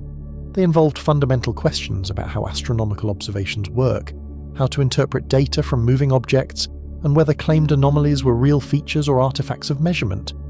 These are the kinds of details that matter in science, where precision and methodology determine whether conclusions are trustworthy. Understanding the current controversy requires looking back at what happened with Oumuamua, the first confirmed interstellar object detected in October 2017. Oumuamua was strange from the beginning. Its shape appeared highly elongated, perhaps 10 times longer than it was wide. Its surface was unusually reflective, and most puzzling, it showed slight non-gravitational acceleration as it moved away from the Sun, as if something was pushing it beyond what gravity alone would predict. For a comet, non-gravitational acceleration is expected. Outgassing creates thrust. But Oumuamua showed no visible coma, no tail, no obvious signs of cometary activity. It looked like an asteroid, but asteroids don't accelerate on their own. Several explanations were proposed. Perhaps outgassing was occurring, but the gas was transparent, invisible to our instruments. Perhaps the object was rotating in a way that made jets hard to detect. Perhaps it was made of exotic ices that sublimate without producing visible coma. Loeb and his colleague Shmuel Bialy published a paper suggesting another possibility. What if Oumuamua was a light sail, a thin reflective sheet pushed by solar radiation? Such technology had been proposed for interstellar travel. If Oumuamua were artificial, a derelict probe or piece of space debris from another civilization, the light sail hypothesis could explain both its acceleration and its unusual shape. The paper was carefully worded, presenting the idea as one possibility among several. But the media attention was immediate and intense. Headlines declared that Harvard scientists thought Oumuamua might be an alien spacecraft. Loeb gave numerous interviews discussing the possibility. His book, Extraterrestrial, The First Sign of Intelligent Life Beyond Earth, made the case at length. Most planetary scientists disagreed. As more data came in, natural explanations looked increasingly plausible. The acceleration could be explained by outgassing of hydrogen, which would be invisible. The shape might have been misinterpreted due to how light reflected off a tumbling object. Nothing about Oumuamua required invoking alien technology, but the pattern was set. An unusual interstellar object appears. Initial observations show unexpected features. Loeb proposes it might be technological. Other scientists explain the features naturally. Media coverage amplifies the alien hypothesis. The scientific consensus settles on natural origins. The cycle repeats. With 3i Atlas, critics see the same pattern playing out. Unusual brightness, must be alien tech. Trajectory alignments could be designed. Large mass. Maybe it's a hollow spacecraft. Each observation gets interpreted through the lens of potential artificiality before natural explanations are fully explored. The frustration in the astronomical community stems partly from asymmetry in public attention. Loeb's claim that Oumuamua might be alien technology generated worldwide news coverage. The subsequent papers showing natural explanations worked better, barely registered with the public. The pattern creates a misleading impression that the alien hypothesis is taken seriously by most scientists when it's actually a minority view. This matters for how the public understands science. If every unusual astronomical observation gets framed as potentially alien, people might conclude that scientists are constantly finding evidence of extraterrestrial intelligence. The reality is that unusual observations are common, and the vast majority turn out to have natural explanations once we gather better data. Organisations dedicated to the search for extraterrestrial intelligence watched the Three-Eye Atlas controversy with particular concern. Their work depends on maintaining scientific credibility while exploring what many consider a speculative field. The SETI Institute, founded in 1984, has spent decades listening for radio signals that might indicate technological civilizations around other stars. They use rigorous protocols, they verify observations independently. They're conservative about claiming detections, knowing that false positives would damage their reputation and future funding. When high-profile scientists suggest every unusual space object might be alien technology, it makes SETI's careful work harder. Funding agencies already skeptical about the search for extraterrestrial intelligence can point to the speculation around Oumuamua and Three-Eye Atlas as evidence the entire field lacks rigor. The concern isn't about being open to possibilities. SETI researchers are obviously open to finding evidence of alien intelligence. That's literally their mission. The concern is about methodology. How do you distinguish signal from noise? How do you avoid seeing patterns where none exist? How do you maintain scientific standards while investigating something that hasn't been found yet? SETI's approach has been to focus on phenomena that would be difficult to produce naturally. Radio signals at specific frequencies that require technological transmitters. Laser pulses with characteristics that don't match any known natural source. Megastructures that would alter the light curves of stars in distinctive ways. These are clear, testable signatures. You can calculate what they should look like. You can build instruments specifically designed to detect them. You can establish thresholds for what constitutes a genuine detection versus random noise.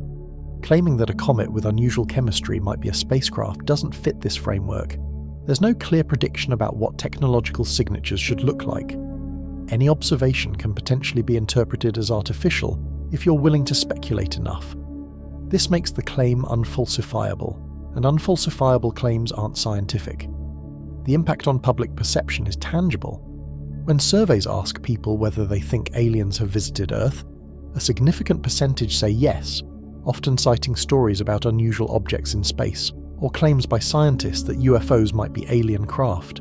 This conflation of legitimate SETI research with speculation about interstellar visitors makes it harder to communicate what the search for extraterrestrial intelligence actually involves. There's also concern about resources.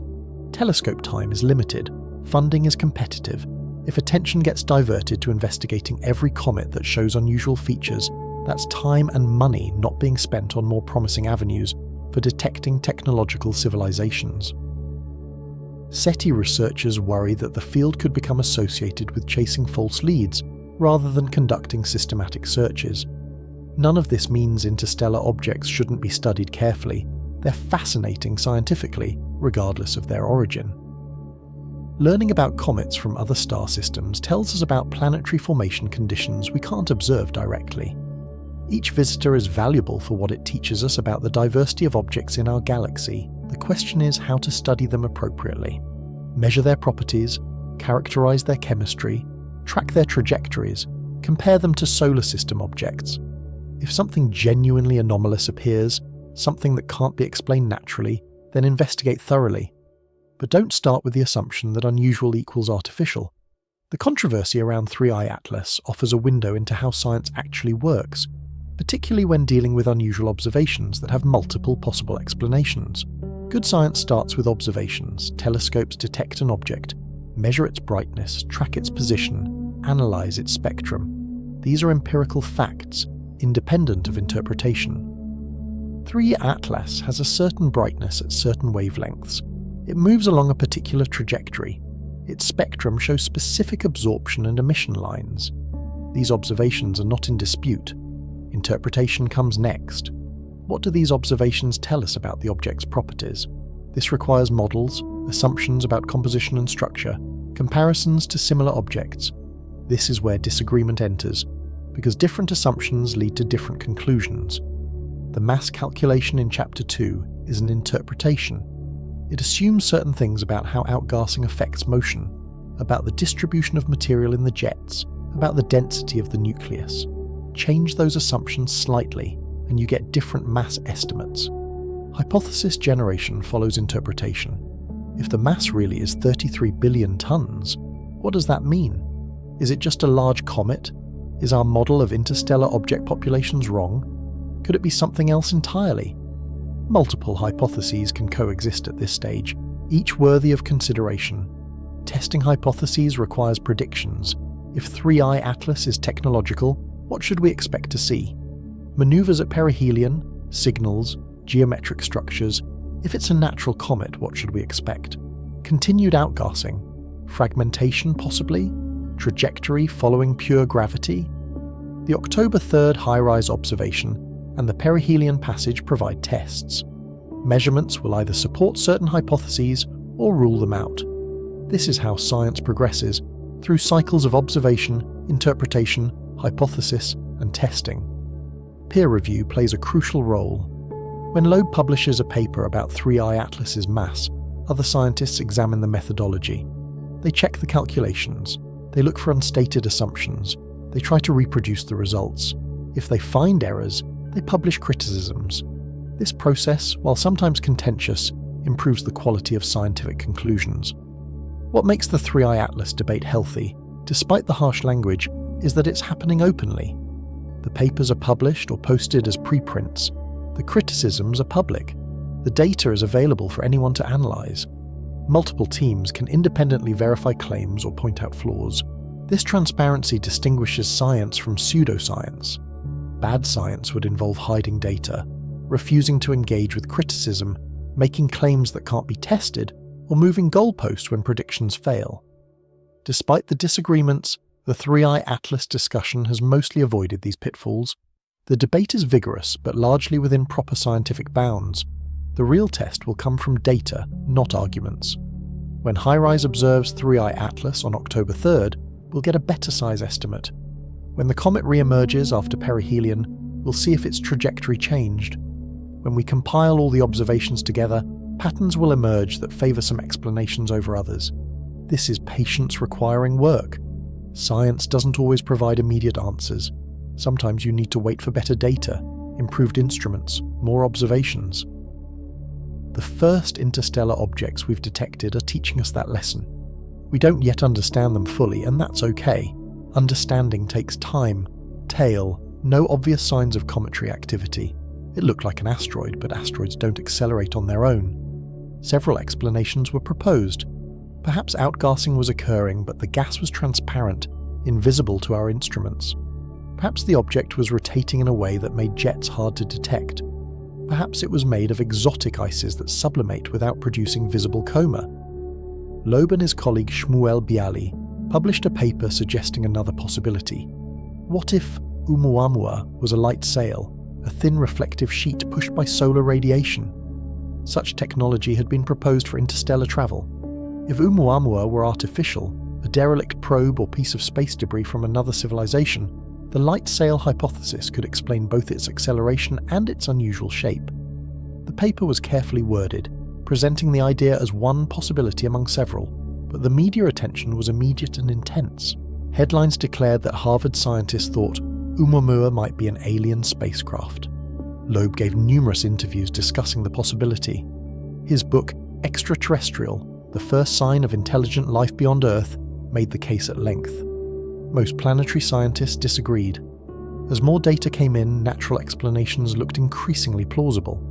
The acceleration could be explained by outgassing of hydrogen, which would be invisible. The shape might have been misinterpreted due to how light reflected off a tumbling object.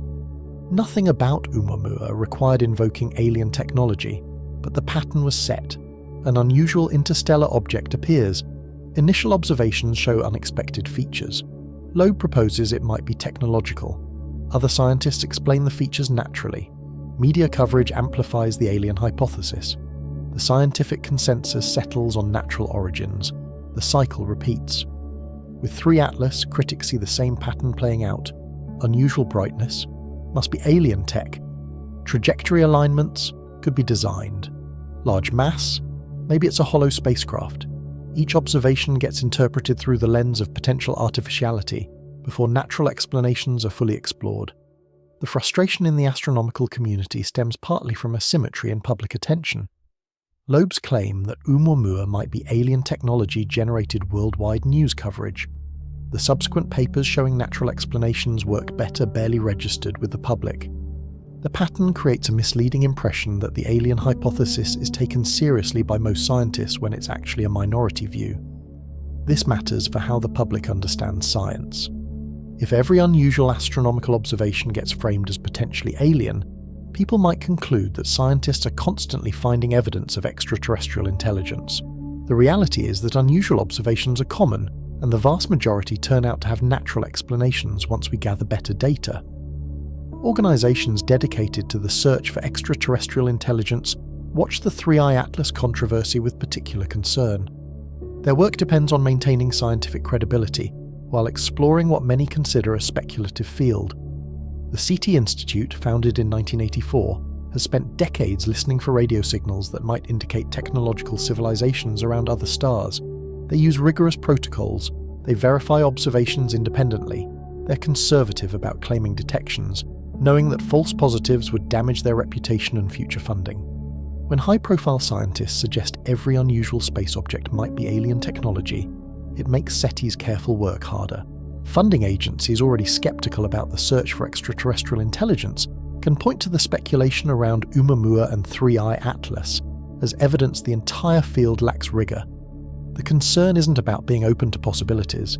SETI researchers are obviously open to finding evidence of alien intelligence. That's literally their mission. The concern is about methodology. How do you distinguish signal from noise? How do you avoid seeing patterns where none exist? How do you maintain scientific standards while investigating something that hasn't been found yet? SETI's approach has been to focus on phenomena that would be difficult to produce naturally. Radio signals at specific frequencies that require technological transmitters. Laser pulses with characteristics that don't match any known natural source.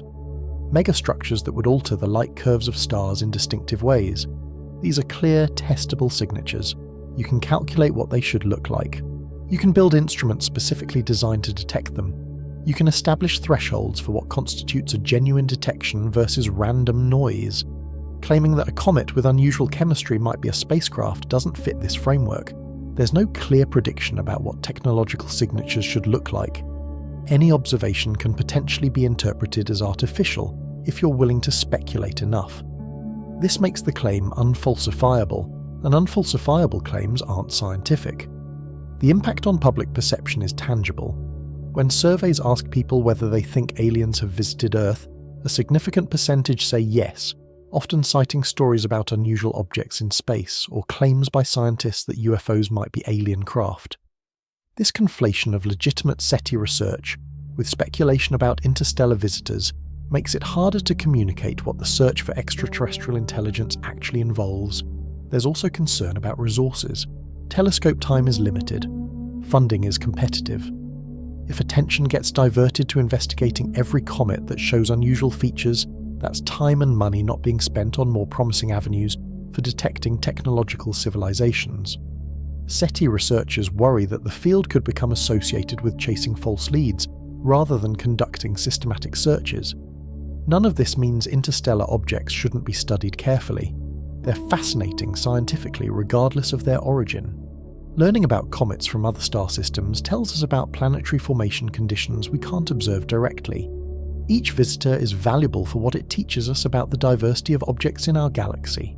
The question is how to study them appropriately, measure their properties, characterize their chemistry, track their trajectories, compare them to solar system objects. If something genuinely anomalous appears, something that can't be explained naturally, then investigate thoroughly. But don't start with the assumption that unusual equals artificial. The controversy around 3i Atlas offers a window into how science actually works, particularly when dealing with unusual observations that have multiple possible explanations. Good science starts with observations. Telescopes detect an object, measure its brightness, track its position, analyze its spectrum. These are empirical facts, independent of interpretation. 3i Atlas has a certain brightness at certain wavelengths. It moves along a particular trajectory. Its spectrum shows specific absorption and emission lines. These observations are not in dispute. Interpretation comes next. What do these observations tell us about the object's properties? This requires models, assumptions about composition and structure, comparisons to similar objects. This is where disagreement enters, because different assumptions lead to different conclusions. The mass calculation in Chapter 2 is an interpretation. It assumes certain things about how outgassing affects motion, about the distribution of material in the jets, about the density of the nucleus. Change those assumptions slightly and you get different mass estimates. Hypothesis generation follows interpretation. If the mass really is 33 billion tons, what does that mean? Is it just a large comet? Is our model of interstellar object populations wrong? Could it be something else entirely? Multiple hypotheses can coexist at this stage, each worthy of consideration. Testing hypotheses requires predictions. If 3i Atlas is technological, what should we expect to see? Maneuvers at perihelion, signals, geometric structures. If it's a natural comet, what should we expect? Continued outgassing, fragmentation possibly, trajectory following pure gravity. The October 3rd high-rise observation and the perihelion passage provide tests. Measurements will either support certain hypotheses or rule them out. This is how science progresses, through cycles of observation, interpretation, hypothesis, and testing. Peer review plays a crucial role. When Loeb publishes a paper about 3i Atlas's mass, other scientists examine the methodology. They check the calculations. They look for unstated assumptions. They try to reproduce the results. If they find errors, they publish criticisms. This process, while sometimes contentious, improves the quality of scientific conclusions. What makes the 3i Atlas debate healthy, despite the harsh language, is that it's happening openly. The papers are published or posted as preprints. The criticisms are public. The data is available for anyone to analyze. Multiple teams can independently verify claims or point out flaws. This transparency distinguishes science from pseudoscience. Bad science would involve hiding data, refusing to engage with criticism, making claims that can't be tested, or moving goalposts when predictions fail. Despite the disagreements, the 3i Atlas discussion has mostly avoided these pitfalls. The debate is vigorous but largely within proper scientific bounds. The real test will come from data, not arguments. When HiRISE observes 3 Atlas on October 3rd, we'll get a better size estimate. When the comet re-emerges after perihelion, we'll see if its trajectory changed. When we compile all the observations together, patterns will emerge that favour some explanations over others. This is patience requiring work. Science doesn't always provide immediate answers. Sometimes you need to wait for better data, improved instruments, more observations. The first interstellar objects we've detected are teaching us that lesson. We don't yet understand them fully, and that's okay. Understanding takes time. Chapter 7. What we've learned from interstellar visitors. In October 2017, a telescope in Hawaii detected something unprecedented. The Pan-STARRS survey, designed to search for near-Earth asteroids, captured an object moving at extraordinary speed. Within days, astronomers realized they were looking at the first confirmed visitor from beyond our solar system. They named it Oumuamua, a Hawaiian word roughly meaning scout or first distant messenger. The name was fitting. This was humanity's first direct observation of material from another star system passing through our cosmic neighborhood. Oumuamua's shape was the first mystery. Based on how its brightness varied as it tumbled, astronomers calculated it was highly elongated, perhaps 10 times longer than it was wide. Nothing in our solar system has quite that shape. Most asteroids and comets are roughly spherical or only moderately elongated. The object's surface was unusually reflective, more like metal than rock or ice. Its color was reddish, suggesting organic compounds on its surface, molecules that form when cosmic rays bombard carbon-rich materials over millions of years. But the biggest puzzle was its acceleration. As Oumuamua moved away from the Sun, it deviated slightly from the path gravity alone would dictate. Something was pushing it, giving it a tiny boost in velocity that accumulated over weeks of observations. For a comet, this would be normal. Outgassing creates thrust, but Oumuamua showed no coma, no tail, no visible signs of activity. Sensitive observations detected no dust, no water vapor, none of the usual cometary signatures. Several hypotheses emerged. Perhaps it was outgassing hydrogen, invisible to our instruments. Perhaps its rotation made jets hard to detect. Perhaps it was composed of nitrogen ice, exotic material that sublimates without obvious traces. Or perhaps, as Loeb suggested, it was a light sail, a thin reflective surface pushed by solar radiation. If so, it might be artificial. Most astronomers favoured natural explanations. The hydrogen outgassing hypothesis gained support. The shape might have been misinterpreted due to assumptions about light reflection from tumbling objects. What we learned from Oumuamua wasn't primarily about whether it was natural or artificial. We learned that interstellar objects exist and we can detect them. We learned they have different properties from solar system objects. We learned our detection methods work. We also learned how quickly such objects pass through. Oumuamua was only observable for a few weeks. By the time astronomers realized what they had, it was already leaving. We missed opportunities to observe it more carefully, to gather data that might have resolved some of the mysteries. This taught us the importance of rapid response.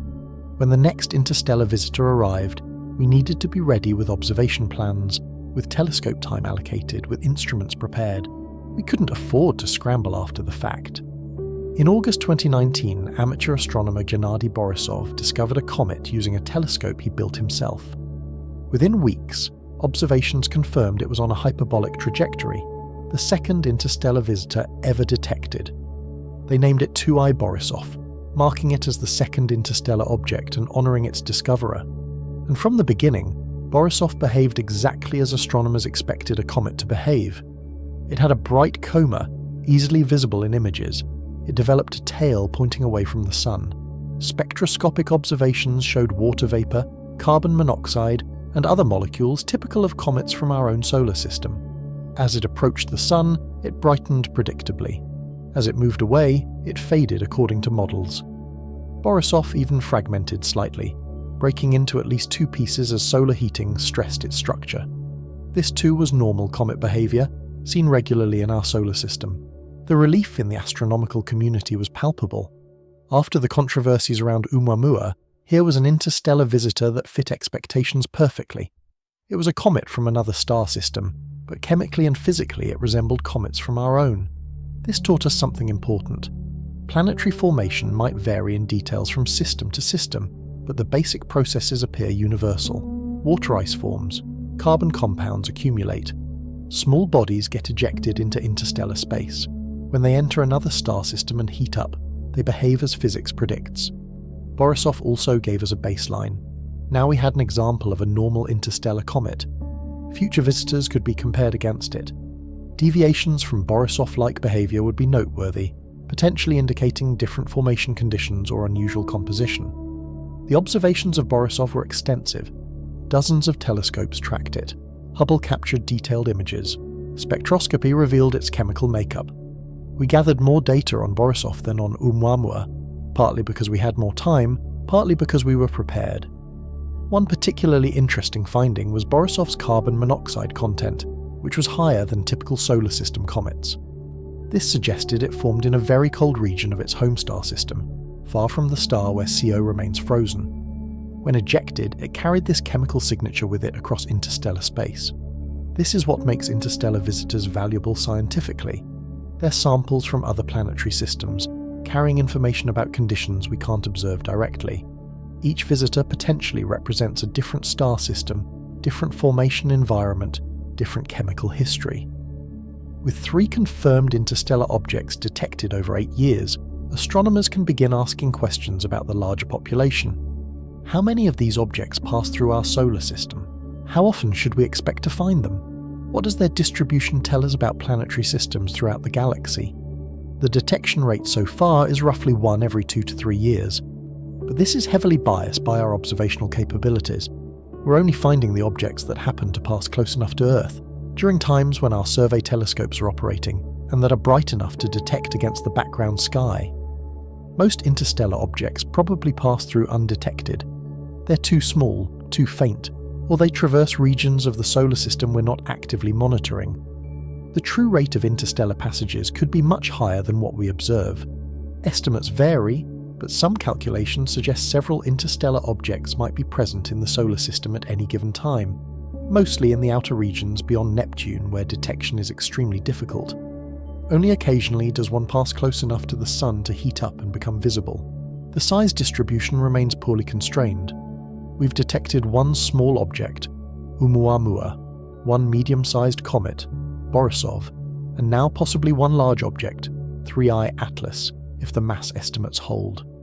This sample is far too small to determine whether we're seeing the expected power law distribution or something anomalous. Every planetary system should eject material during its formation.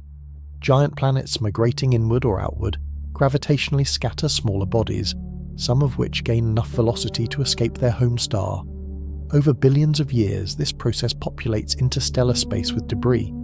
The amount of material ejected depends on the specifics of planet formation in each system. How many giant planets formed? How much did they migrate?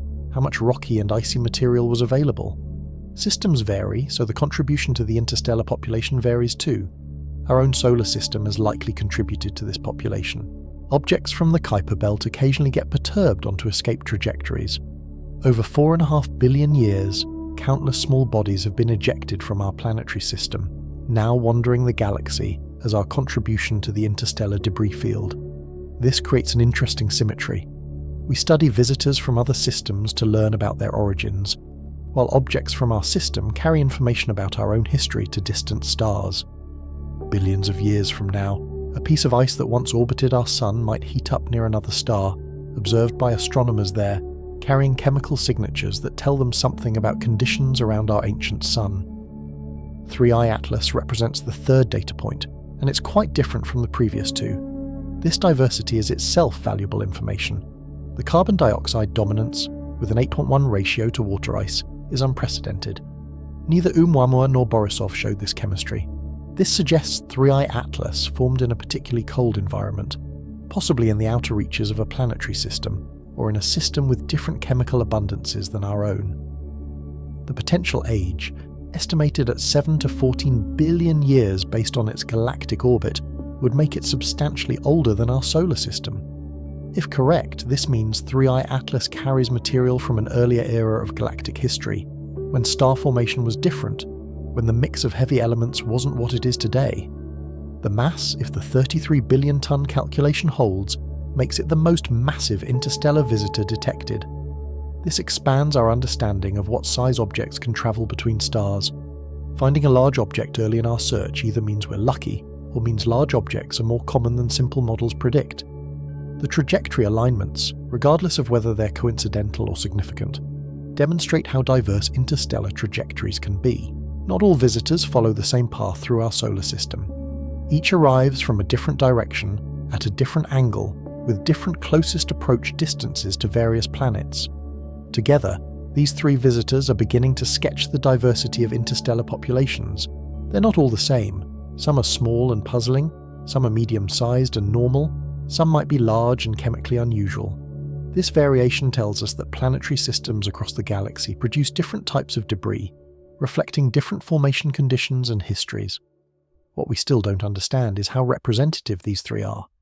Are they typical examples of what's out there, or are they outliers? With such a small sample, it's impossible to say. We need more data points, more visitors, more opportunities to measure and characterize these travelers. Each new detection will refine our understanding. Patterns will emerge. Statistical analyses will become possible. Eventually, we'll be able to say with confidence what a typical interstellar object looks like, how they're distributed by size, what their chemical compositions tend to be, and how often they pass through our cosmic neighborhood. The long-term scientific value of interstellar object discoveries lies in accumulating data over time. 3 objects teach us something, 30 objects will teach us much more. 300 will reveal patterns we can't yet imagine. This is why the Vera-Rubin Observatory matters so much for this field. Coming fully online in 2025, Rubin's survey capabilities dwarf previous efforts. It can scan vast areas of sky quickly, detecting faint objects that would escape other surveys. Estimates suggest it will find 1 to 2 interstellar objects per year, possibly more. Over a decade, Rubin could detect 10 to 20 interstellar visitors. That's enough to start doing real statistical analysis. We could look at size distributions, composition variations, trajectory patterns. We could compare different types of visitors and look for correlations. Each detection would follow a protocol. Initial observations confirm the hyperbolic trajectory. Follow-up spectroscopy characterizes composition. Multiple telescopes track the object for as long as it remains visible. Data gets archived in standardized formats, allowing future researchers to reanalyze it as techniques improve. The database would grow to encompass not just the objects themselves, but their properties. Orbital parameters, chemical compositions, sizes, rotation rates, activity levels. Over time, this database becomes a resource for understanding planetary system formation across the galaxy. Future researchers might look for trends. Do objects from certain directions in the sky share chemical signatures? Do larger objects come from older stellar populations? Are there clustering patterns in arrival directions that might tell us about the structure of nearby star-forming regions billions of years ago? This is slow science. Building meaningful catalogues takes decades, but the payoff is understanding that couldn't be achieved any other way. We can't visit other star systems directly, not with current technology, but we can study samples from them when they visit us. Each interstellar object is a gift, a free sample of material from beyond our planetary family, carrying information across light years of space. The 3 visitors we've detected so far are the beginning of this long project. They're teaching us what to look for, how to observe, what questions to ask. Future generations will have hundreds or thousands of interstellar objects in their catalogues, enough to answer questions we're only beginning to formulate now. Chapter 8. The Future of Interstellar Object Research. In the high desert of northern Chile, on a mountain called Cerro Pachón, a new telescope began operations in 2025. The Vera-Rubin Observatory represents a leap forward in our ability to survey the sky systematically. The heart of Rubin is its camera, the largest digital camera ever built for astronomy. It weighs 3 tons and contains over 3 billion pixels. Each image covers an area of sky 40 times larger than the full moon. The power of Rubin lies in its speed and consistency. Traditional telescopes observe specific targets. Rubin surveys the entire visible sky repeatedly, building a time-lapse movie of the universe. Anything that moves, changes brightness, or appears where nothing was gets flagged automatically. During its commissioning phase in early 2025, Rubin demonstrated its capabilities dramatically. In just 10 hours of observation, it discovered over 2,000 new asteroids. This represented more discoveries in one night than many surveys achieve in months. For interstellar object detection, this matters enormously. These visitors move fast across the sky. They're often faint. They appear briefly and then disappear as they race through the solar system. Previous surveys might observe a given patch of sky once every few weeks. Rubin observes the entire visible sky every few nights. This frequent revisiting means Rubin can catch objects that would slip through other surveys. It can detect motion quickly, distinguish moving objects from stars, and alert astronomers within hours that something interesting has appeared. Estimates suggest Rubin will find 1 to 2 interstellar objects per year. Some years might yield none, other years might produce several. But over the decade-long survey Rubin is designed to conduct, we should accumulate 10 to 20 confirmed interstellar visitors. That's enough to start doing real science. With 20 objects, you can look for patterns in size distribution. You can compare chemical compositions and look for trends. You can map where in the galaxy these objects seem to originate. You can test whether the statistical models of interstellar populations match observations. The discovery of 3i Atlas actually came from Atlas, a different survey, but Rubin had already photographed it during commissioning before the official discovery announcement. This demonstrates how multiple surveys will work together, cross-checking each other's findings, providing redundancy that ensures important discoveries don't get missed. Finding an interstellar object is just the beginning. The real challenge is characterizing it before it leaves.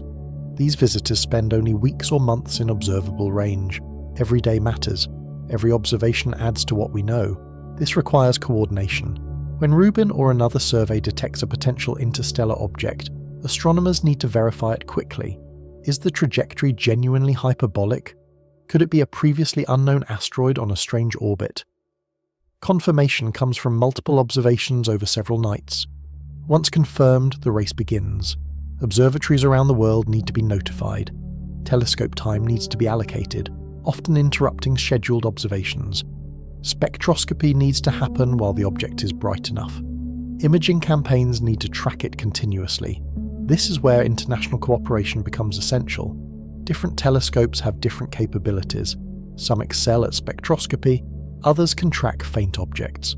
Some are in the northern hemisphere, some in the southern. An object visible to one observatory might be below the horizon for another. The response to 3i Atlas showed both the possibilities and the challenges. Within days of discovery, major observatories were observing it. Hubble, Webb, ground-based telescopes all contributed data. But the coordination was somewhat ad hoc, relying on individual astronomers making arrangements rather than following an established protocol.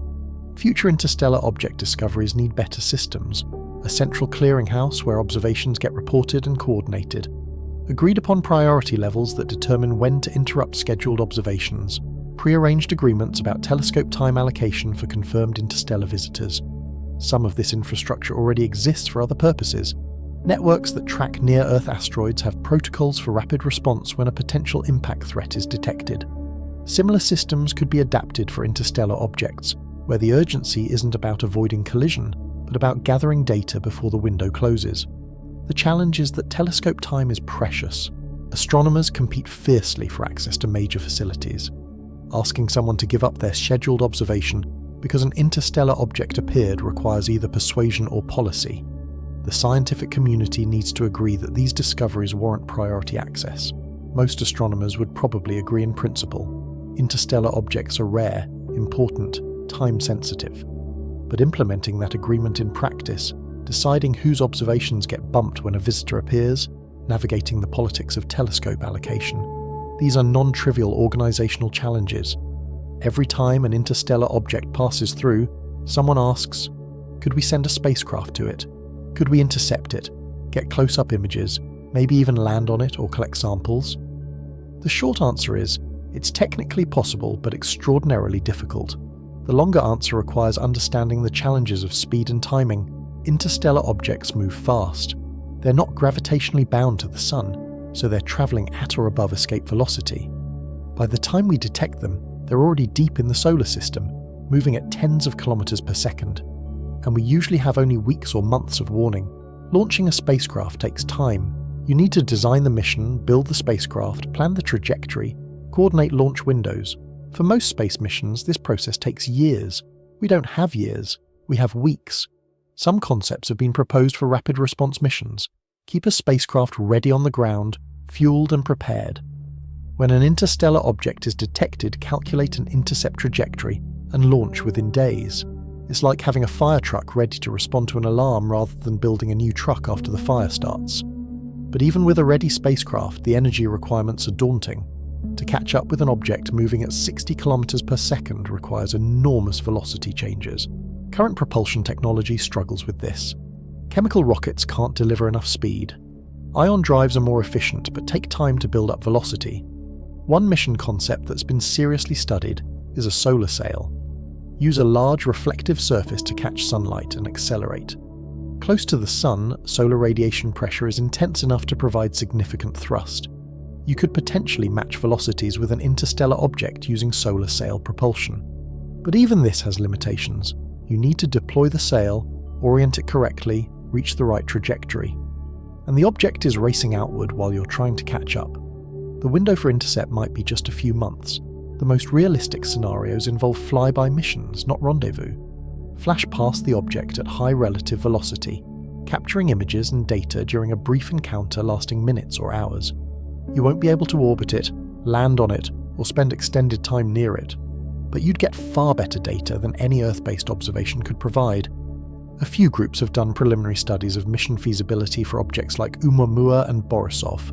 The conclusions are generally that yes, it could be done with sufficient advance warning and sufficient budget. but sufficient means hundreds of millions of dollars and several years of preparation time. The paradox is that by the time we've confirmed an object is interesting enough to warrant a mission, it's usually too late to launch one. Unless we're willing to gamble, launching expensive spacecraft toward every potential interstellar visitor before confirming they're worth the investment. As we enter an era of regular interstellar object discoveries, astronomers need clear criteria for what deserves special attention. Not every visitor will be as controversial as Three-Eye Atlas.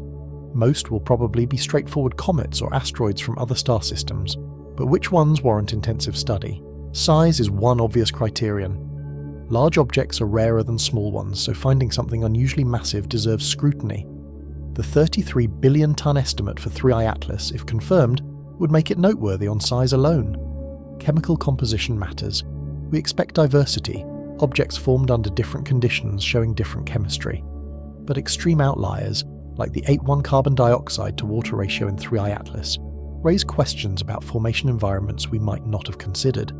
Trajectory is another factor. Most interstellar objects should arrive on random paths, with random orientations, random inclinations to the ecliptic. Statistical clustering would be interesting.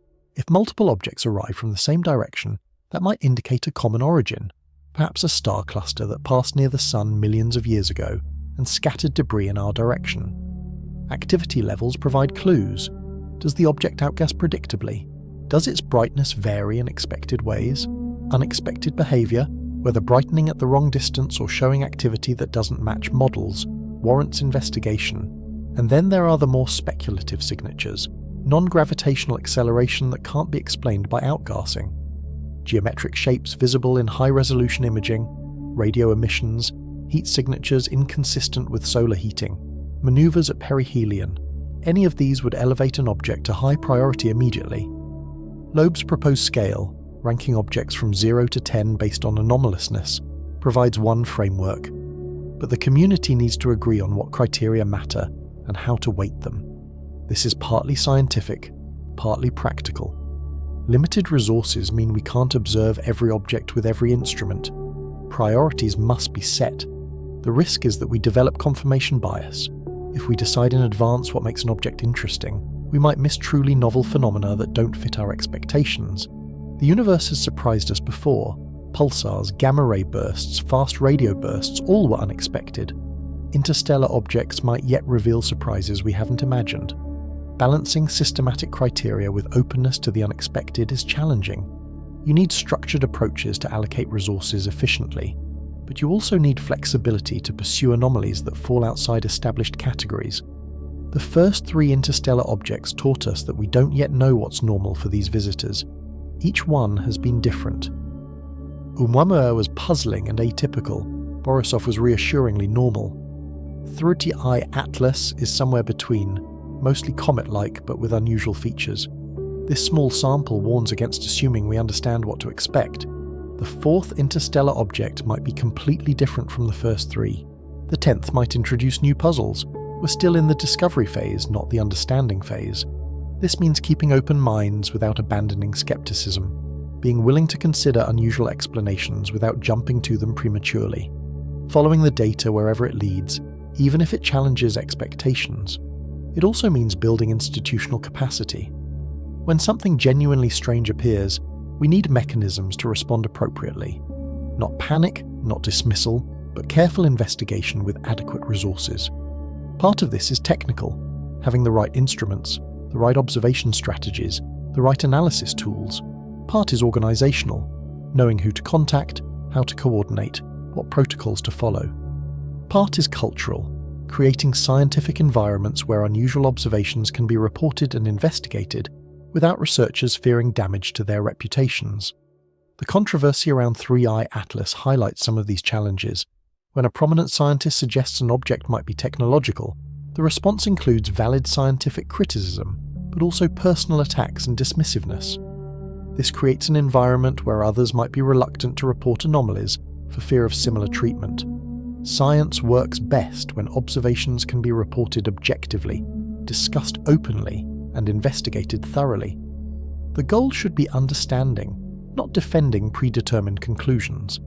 If every unusual observation gets either immediately dismissed or immediately sensationalized, we fail to learn what the data actually tells us. Future discoveries will test whether we've learned these lessons. Will we respond to the next controversial object more thoughtfully? Will we have better mechanisms for sorting genuine anomalies from measurement artifacts? Will we balance curiosity with rigor? The next decade of interstellar object research will answer these questions. Rubin will find new visitors. Astronomers will observe them. Data will accumulate. Patterns will emerge. And slowly we'll build genuine understanding of these travelers from beyond our solar system, whatever they turn out to be. Chapter 9. The Bigger Picture. The story of 3i Atlas is, in many ways, a story about how we do science in public. Discoveries happen in real time. Data gets released before it's fully understood. Competing interpretations emerge. Arguments play out not just in academic journals, but in news articles and social media. This transparency has benefits and costs. On one hand, it allows everyone to follow along as knowledge develops. You don't have to wait years for a textbook to be written. You can watch the process of scientific discovery as it unfolds, complete with uncertainties, disagreements, and revisions. On the other hand, this immediacy can create confusion. When experts disagree, how does a non-expert know who to believe? When headlines sensationalize preliminary findings, how do you separate signal from noise? When the story changes as new data arrives, does that mean scientists don't know what they're doing? Or is it evidence that the process is working as intended? 3i Atlas offers a case study in these dynamics. Within weeks of discovery, we had claims ranging from just another comet to possibly alien technology. Both positions were argued by credentialed scientists. Both cited evidence. Both made their cases publicly. For someone trying to understand what's actually happening, this can be frustrating. You want a clear answer. Is it a comet or isn't it? Is the mass calculation correct or isn't it? Will it stay or will it leave? But science doesn't always provide immediate clarity. Sometimes the honest answer is we don't know yet, we're still gathering data. What we can learn from 3i Atlas extends beyond the object itself. We learn about the process of scientific inquiry, how hypotheses get proposed and tested, how data gets collected and interpreted, how consensus builds or fails to build, how extraordinary claims are evaluated differently than ordinary ones. We also learn about the sociology of science, how researchers compete for attention and funding, how reputations influence whether ideas get taken seriously, how the media amplifies certain voices over others, how public perception shapes which questions get asked and which observations get prioritized. These lessons matter because 3i Atlas won't be the last unusual astronomical discovery. The universe is large and strange. We're constantly finding things that don't fit existing models.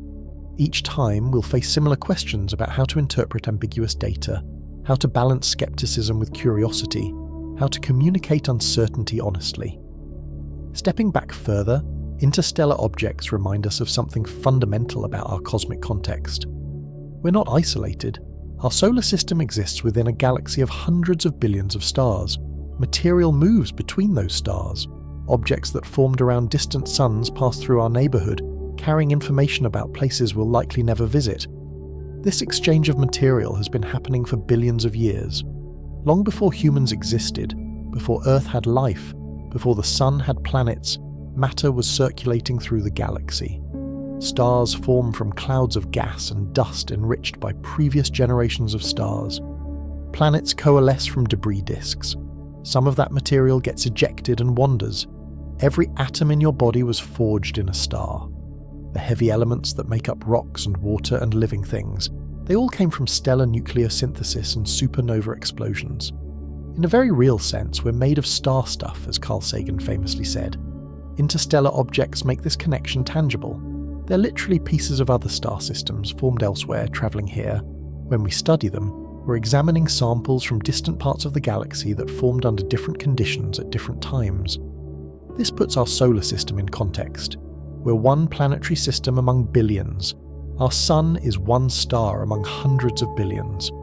The processes that shaped our world, planet formation, chemical evolution, the delivery of water and organic compounds, these processes are happening throughout the galaxy. Whether we're alone as technological intelligence remains unknown. But we're certainly not alone as a planetary system.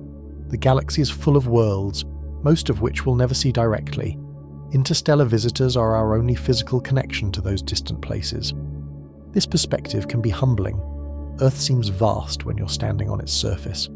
But zoom out to the scale of the solar system, and it's a tiny dot. Zoom out to the galactic scale, and the entire solar system disappears into insignificance. We occupy an unremarkably small corner of an unremarkably typical galaxy, in an unremarkably average part of the universe. Yet from another angle, this is remarkable. We're part of something immense. The same physical laws that govern motion here apply everywhere. The same elements exist throughout the cosmos. The same processes of star formation, planet building, chemical evolution, they operate on scales we can barely comprehend. Interstellar objects are messengers from that larger context. They remind us that space isn't empty, material flows, systems interact. The galaxy is dynamic, not static, and occasionally that dynamism delivers visitors to our doorstep. By the time you hear this, the October 3rd observation may have already happened. The Mars Reconnaissance Orbiter's high-rise camera may have already photographed 3I Atlas. The data may already be analysed, the results published, the debate either settled or intensified. Or perhaps you're hearing this before October 3rd, in which case the observation still lies ahead, a question waiting to be answered. Either way, the outcome will tell us something valuable. If HiRISE confirms a large nucleus, 5 kilometers or more in diameter, it strengthens the case that 3I Atlas is genuinely massive. The 33 billion ton calculation would gain credibility. The statistical questions about why we found such a large object so early would become more pressing. We'd need to either revise our models of interstellar populations or accept that we got very lucky. If HiRISE shows a smaller nucleus, a few kilometers or less, then something about the mass calculation needs revision. Perhaps the outgassing is more complex than models suggest. Perhaps the assumptions about gas distribution or nucleus density were wrong. The object would still be interesting, still worth studying, but less anomalous. Either result advances our understanding. That's the nature of good observations. They constrain possibilities. They rule some hypotheses in and others out. They move us from speculation toward knowledge. The HiRISE observation won't definitively prove 3I Atlas is natural or technological. A photograph showing a 5-kilometer nucleus doesn't tell you whether that nucleus is ice and rock or a hollow shell, but it gives us better numbers to work with. It narrows the range of uncertainty. This is how astronomy often works. You can't always get the perfect observation you want. You can't always send a spacecraft to visit something directly, but you can chip away at the problem, gathering data from multiple sources, each observation adding a piece to the puzzle. The HiRISE image will be one piece. The Perihelion passage in late October will be another. The post-Perihelion trajectory measurements in November and December will be yet another. Slowly the picture will become clearer. Once the Mars observation happens, attention will shift to Perihelion. October 29th approaches. 3I Atlas races toward its closest point to the Sun, toward the moment when everything could change or everything could stay exactly as physics predicts. We've discussed the possibilities. The comet could fragment under thermal stress. It could brighten dramatically or fade unexpectedly. If Loeb is right, it could make a maneuver, slowing itself to capture into orbit while hidden behind the Sun. Most likely it will simply pass perihelion as comets do. Heat up, outgas vigorously, perhaps lose some mass, then begin the long cooling as it moves outward again. The trajectory will remain hyperbolic. The physics will be mundane. The object will prove to be an interesting but ultimately natural visitor from another star system. But we won't know for certain until late November when it re-emerges. That's when astronomers will measure its new trajectory, calculate its orbit, determine whether anything changed. That's when we'll have our answer about whether 3I Atlas is staying or leaving. If it's leaving, if the trajectory is still hyperbolic, then we'll watch it fade over the following months. December will bring the closest approach to Earth, the best opportunity for detailed observations. Then it will continue outward, gradually dimming, eventually becoming too faint to detect. We'll add it to our catalogue. We'll analyse the data we collected. We'll compare it to previous interstellar visitors and to comets from our own solar system. We'll write papers about its composition, its structure, its origin. And then we'll wait for the next visitor, applying what we learned from 3I Atlas to future discoveries. If it's staying, if the orbit is elliptical, then everything becomes more interesting. We'd have an interstellar object that captured itself into our solar system, becoming a permanent resident. We'd be able to observe it repeatedly over years or decades. We could potentially send spacecraft to visit it on future orbits. And we'd have serious questions to answer about what mechanism caused the capture. Extreme outgassing seems unlikely given the lack of non-gravitational acceleration observed earlier. Fragmentation could potentially bleed off enough velocity, but that would be visible and dramatic. A propulsive maneuver remains possible, though unproven and in most scientists' view, unlikely. The debate would intensify. More observations would be needed. The object would become a priority target for every telescope capable of reaching it. And we'd be faced with the genuinely difficult task of determining whether we're looking at an unusual natural phenomenon or something more exotic. Whatever happens with 3i Atlas, the search for interstellar objects continues. Rubin Observatory scans the sky. Other surveys operate. Astronomers watch for the telltale signs of hyperbolic trajectories, objects moving too fast to be gravitationally bound. More visitors will come. Some will be small and unremarkable. Others might be large, chemically unusual, or structurally puzzling. Each will teach us something about the diversity of objects wandering between the stars. Over time, patterns will emerge. We'll learn what's typical and what's rare. We'll refine our models of how planetary systems eject material. We'll understand better how objects survive millions or billions of years traveling through interstellar space. We'll map the chemical signatures of different formation environments. This is patient work. Building catalogues takes decades. But astronomy has always been a long-term endeavour. You plant telescopes for future generations to harvest results from. You start surveys that will run for years, accumulating data that only becomes meaningful in aggregate. The 3 interstellar objects we've detected so far are just the beginning. The next 3 will double our sample size. The next 10 will enable statistical analysis. The next 100 will reveal patterns we can't yet imagine. Each visitor is a gift, a free sample from another part of the galaxy, a chance to study material we couldn't reach any other way. Whether they're natural debris or something more exotic, they expand our understanding of what's out there. And perhaps eventually one of them will be genuinely anomalous. Something that can't be explained by natural processes. Something that shows clear signs of design, of purpose, of intelligence. We don't know if that will happen, but we're watching, we're ready, we're building the infrastructure to recognize it if it comes. Until then, we study what arrives, we measure carefully, we argue about interpretations, we gather data, we wait for the next visitor, and the one after that, and the one after that. The universe is vast, the galaxy is old, material circulates, objects travel. And occasionally, something from another star system passes through ours, reminding us that we're part of something larger, something ancient, something still full of mysteries waiting to be understood. 3i Atlas is one chapter in that larger story. Whether it turns out to be a massive comet, a statistical anomaly, or something we haven't yet imagined, it's expanded our knowledge of what's possible. It's tested our methods. It's challenged our assumptions. It's shown us what we know and what we still need to learn.